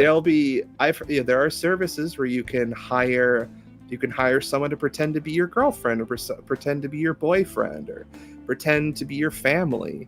Like, and like, let's say you have like a for example, you're invited to a wedding, and it would be really bad if you didn't have like a partner to go to the wedding. So you hire someone to pretend to be your boyfriend or girlfriend. And that's Very definitely real thing. That's a very real service that happens in Japan. Yeah, Flug says rent a girlfriend reference. No, rent a girlfriend's real. That's a real thing. Yeah, people do that. Yeah, it's not just like this crazy anime idea of like, wow, you can like rent girlfriends. That's such a crazy like anime idea. Nah, that's definitely a actual thing. issue. It's kind of crazy. Yeah, like I know that like the guys in like Trash Taste have done stuff like that. Like Shibuya, yeah, like Shibuya Kaho's done stuff like that. I know that. Oh, was it like Conan? Like the talk show host Conan. Like when he came to Japan, he like rented a family to like hang out with him, and it was cracking me up. He was doing like the interview with like the guy who was like trying to set him up with the right family. He's like, what's the maximum amount of time that I can rent this family? And they're like 3 years or something like that. Like that's insane. That's nuts. So with It enough has to be money, family. anything is possible. For real. One thing Paradox said, I think it's great, is hiring 10 of the largest muscle-bound men to escort me to the Japanese wedding. Some mookie It's guys possible. to come hang out with you. I mean, you think it's kind of like the idea of like you can rent someone. You can probably rent someone who's like just super big, you know. Sure. Granted, even in America, you can like what's it called? You can hire bodyguards. Yeah. Close enough. Oh man. I guess like I want to really touch up on because it's a big misconception. It says Flo talking about the age of consent being 14. No, absolutely not. Yeah. I think the only place where it is like one really remote island where like there's so disconnected from it. But other than that, every prefecture has their own consent. It's usually just 18 everywhere. Yeah. So it's that's like and also like we have weird rumors about Japan. There's a lot of them. Some of them are true, but a lot of them aren't. Like the whole like you can buy panties in like all the vending machines. Like there are those vending machines. I've seen them, but they're not everywhere. I think they were legal now, actually. I don't know. Just not. Like the only time I ever saw them was whenever I would be in Akihabara, and I haven't been there in a couple of years, so maybe they're not there anymore. Yes. It's crazy. Yeah, the official one was changed to like 16 recently, but all the prefecture ones are like 18. Crazy, So, man. It's pretty interesting. Yeah. Granted, the people on Twitter, they're like, "Oh man, can't believe they're changing it, man. They're changing the culture, it's tradition." I'm like, stop. Like, no. Oh man, we're talking about something really cool before, and I completely forgot. You were talking I do about like renting people. Yeah, rent to grow. Oh yeah, renting families, man. That's an interesting thing. Crazy. Car says, you guys still talking? Talking simulator? Yeah. That's What's what a wrong podcast with- is essentially. What's wrong with talking, man? Oh man, I don't know if I want to bring this up or not. I guess I'm going to. Question: how's your experience with meeting people? And like, they'll use some Japanese words, but they use it completely differently from what it actually means. What do you mean So like by one that? example, I find some people will be like kind of like edgy, whatever. Like, yeah, I'm like a Ronin man, or like their name would be a Ronin. I'm like, so you need a job. So you're a dropout. Like Japanese people that say stuff like that?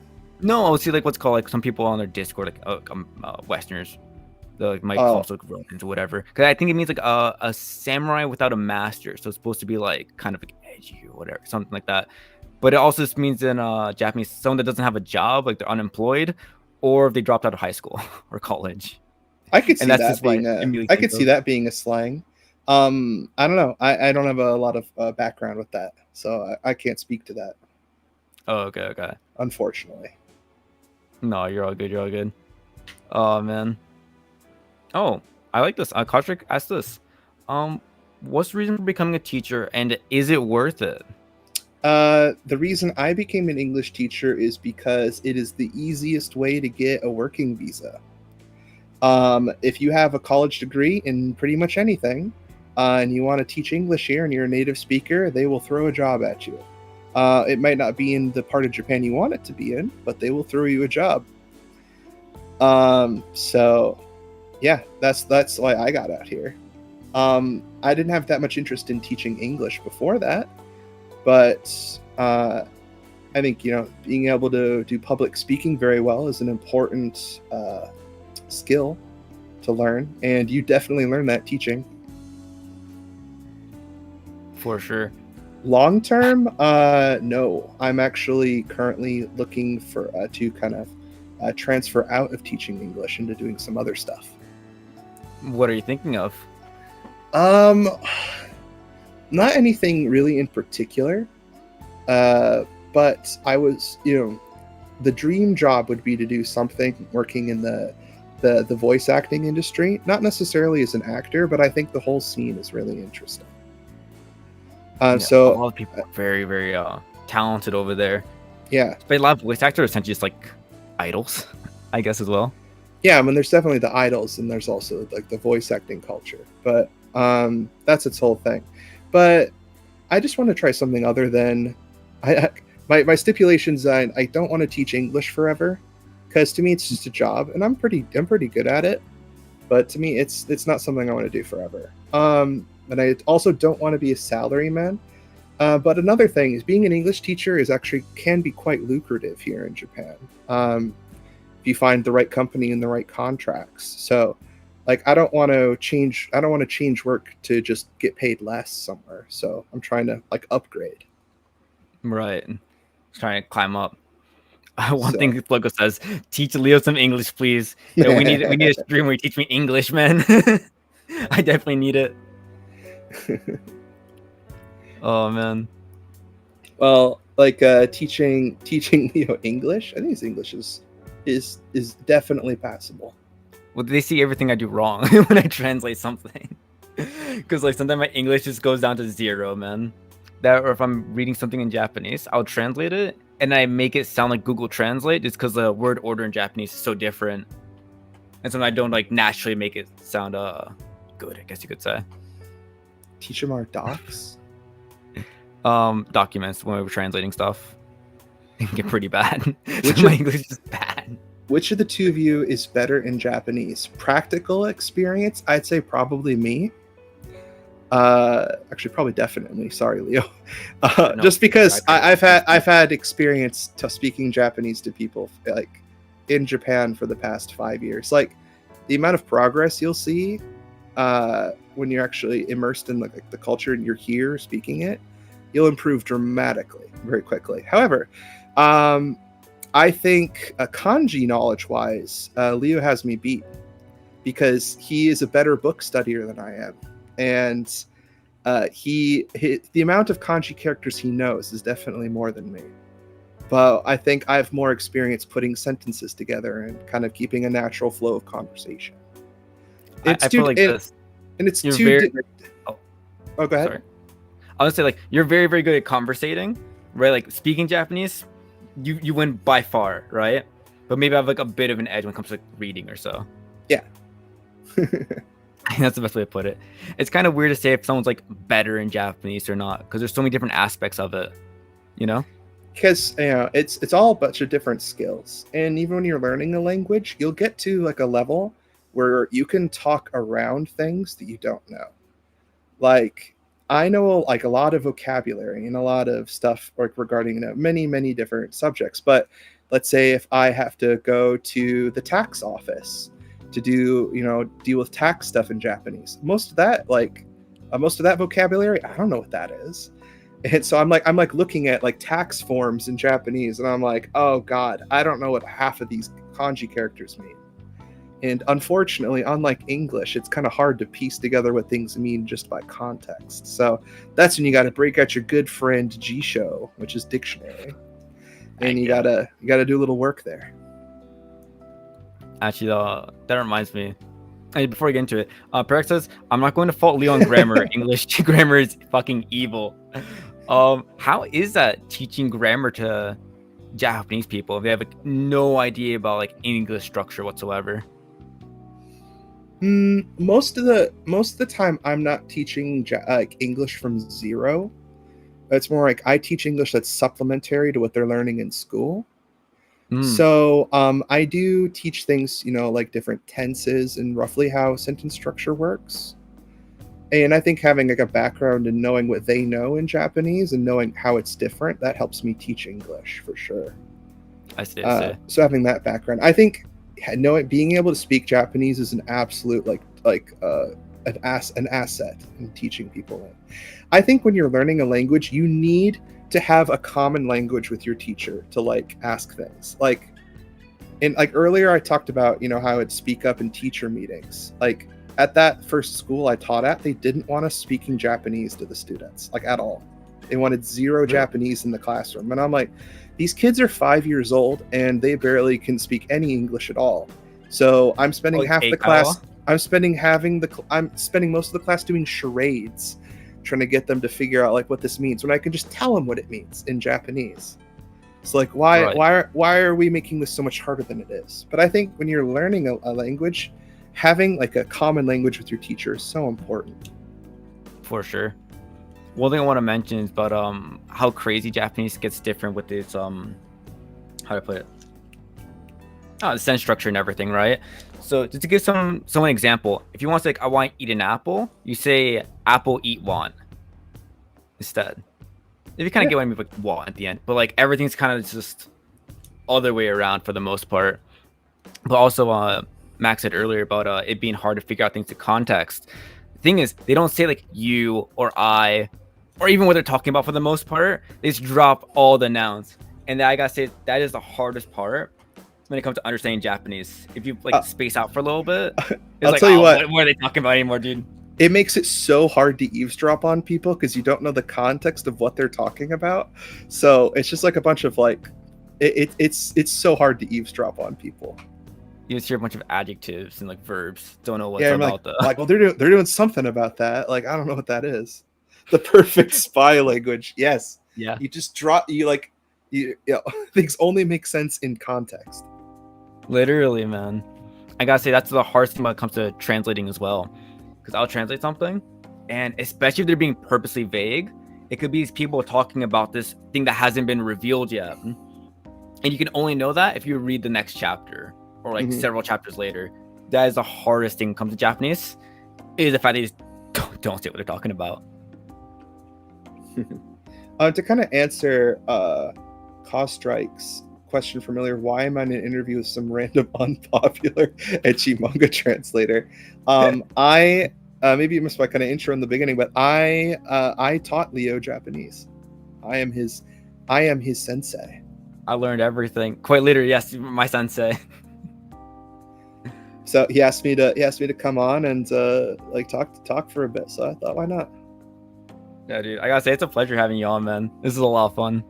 Yes, he was one of my first Japanese language students. Dude, thinking back then, dude. Oh, I'm still. Where did I even find you on like Fiverr? Yeah. Yeah, I was on Fiverr. I think what sold me is that you had this picture. It was like, it was something similar to like Live, Laugh, Love, but it was like something with Japanese in there. So like, I remember being like very, very cheesy, and I'm like, I'm going with this guy, man. What's so funny about that website is like, hey, like the payment system, you have to do it through Fiverr.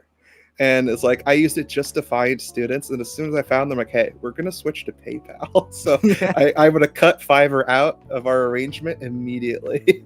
Makes sense. Very smart. Oh my God. Oh, was there any teacher student thing going? Yo, relax. We don't talk about that. Confidential. So what do you feel about your student ending up as a hentai translator? I think it's awesome. I did end up translating some hentai, so like that's not cap either.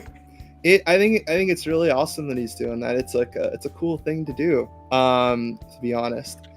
And I do one thing I will admit, that when I was like teaching him more actively, whenever I would ask him to come up with example sentences to talk about grammar, he would always come up with the most filthy, degenerate like sentences, like on purpose. And I'm like, yeah, but did you use the grammar right?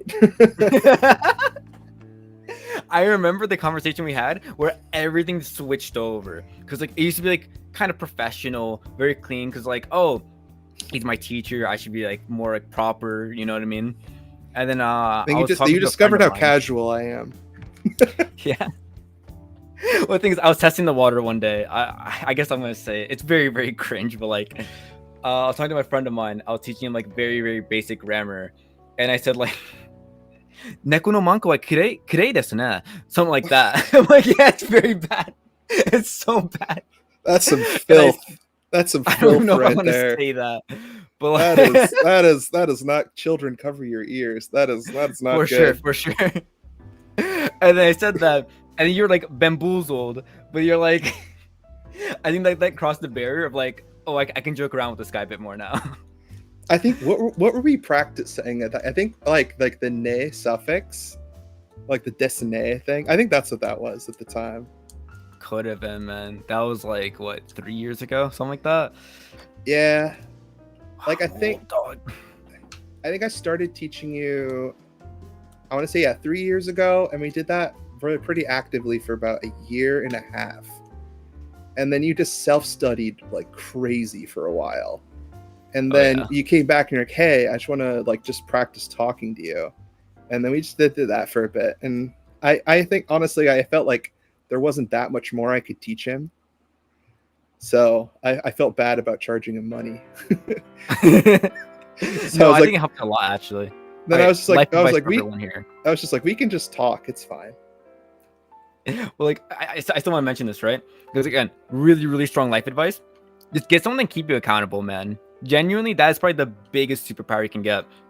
Because, like, let's say for example, even there wasn't much you could teach me. It's just the fact that like, oh, I don't want to like go to my next lesson. And you're like, oh, hey Leo, how's your Japanese been? What have you been studying? I'm like, oh, I haven't studied at all actually. You can see me degrade. I'm like, I can't do that. I gotta flex. I gotta show I'm being a good student. So Then he yeah, I think flexed. that He did, like, flexed wonders. himself right out of me being able to compete with him kanji wise. And when the student becomes the teacher, ooh. You're like, hey Max, do you know this like really like obscure like end one kanji? I'm like, no, Leo, I don't know what that is. I can look it up Uh, on my phone really quick though. one thing I want to mention real fast, because Fluggo does dog on me sometimes for me like not reading some books because the kanji would be absolutely insane. Got a lot of like high school books or like light novels in general. They really get off of using kanji that just no one understands. It's a very big like ego thing. They're like, oh, I can read this. Yep. And then it's like one of those things you might see that kanji like maybe 4 times in the year if you read a lot. It gets very, very crazy when it comes to reading in Japanese. But yeah. Oh man. Encouragement's good though. My advice that I give to my students learning English is that I tell them to find something about the language you're learning that's really interesting to you. Because if you're just studying just to study, like you're going to lose interest in that really quickly. So whether it's like a TV show you like, or if it's music, or if it's like animation, cartoons, like whatever, find the thing that you love about, or something that you really like about that uses the language you're studying, and use that to encourage yourself to keep studying. 100%, man. I fully agree. I would say like some people will say like, oh, what's the most efficient way to study? They're like, oh, you have to do all the textbooks, you have to study with this, and you gotta like learn these words or so. No.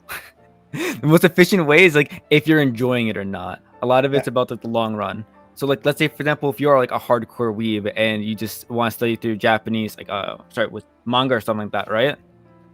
Yo, I can say it works, dog. Like, You guaranteed. can If you want to study through you that can type of do stuff, that. as long as you're engaged, that's what matters most. Yeah. Kostrix says, "How long will the stream be today?" I got no idea, man. Until Max wants to go to bed, I suppose.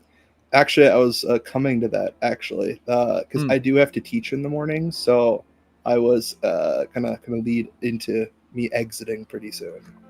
Oh, okay, okay. I think like 5 more minutes, something like that. Yeah, something like that. Sounds good. So yeah, someone want to ask a few final questions for Max. Now's the time, man. Yeah. One thing I want to mention as well, for everyone, if you're interested or not, next week I'm gonna have another interview with someone who's a scan later, but they've been doing it for like 10 years. So I'm really, really Wow. interested to see how things have changed over time in that type of space. That's pretty cool. Very, very, yeah. Let me see. Wait, I haven't actually watched any of your like actual streams, just some of your videos. Do you actually like translate hentai on like Twitch? Yeah. Wait, hold on, hold on. Not a straight Really? up hentai, not straight up hentai.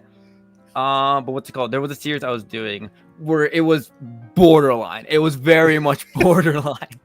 Or this one guy like made this girl like strip down and she had to do this like doggy postures on it and like just like barely covering her cooch with her heel. Like Ah, so the really tame stuff. I pushed the limits for Wow. sure. Oh man. Well, more Yeah, power to you, man. but That's awesome. let me see. Remember Seiso moment or Seiso? Oh fuck. Question. You know the word Seiso? Say so. clean, tidy.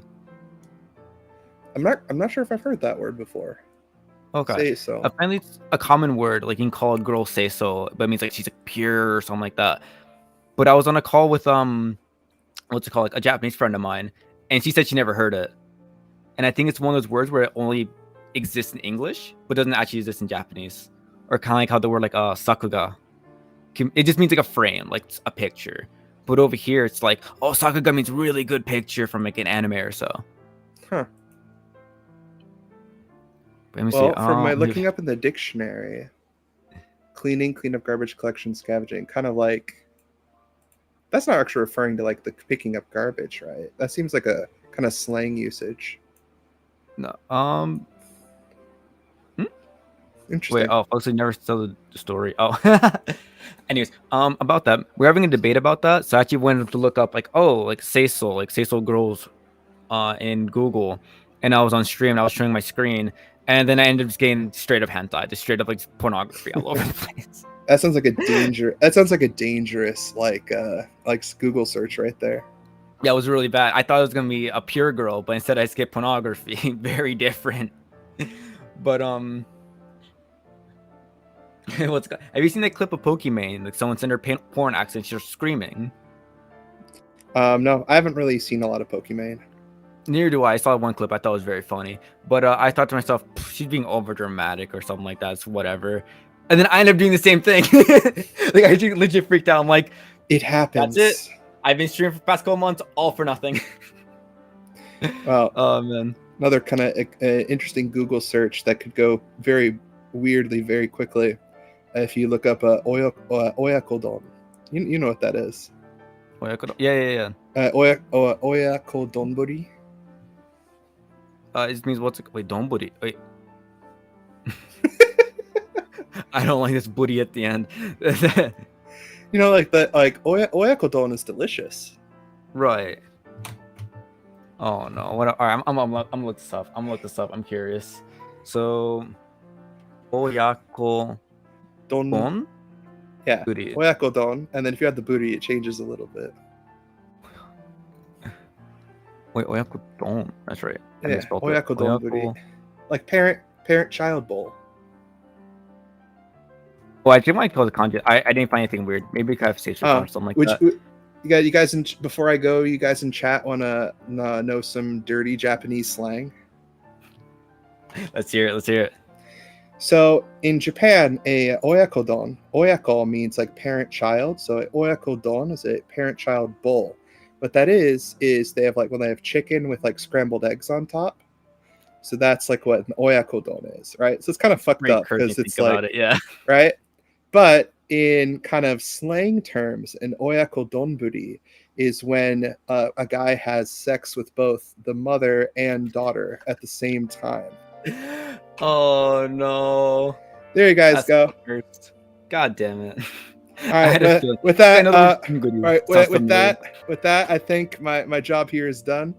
Nice. I really appreciate leaving us with that. With some final thoughts. All right. Same as well. Then I'm about to end the stream too. So yeah, what's it called? Next Monday I'm gonna stream the finale of Rain's Head. I'm gonna finish off the final 2 chapters of that. And then on the Tuesday, I'm gonna go to the interview with the scan later. So follow. All right. And again, Max, thank you so much for coming on, man. I really appreciate it. It was awesome hearing you talk about your experience and all that. Yeah, it was fun. Sweet. All right, yo, take it easy, man. All right.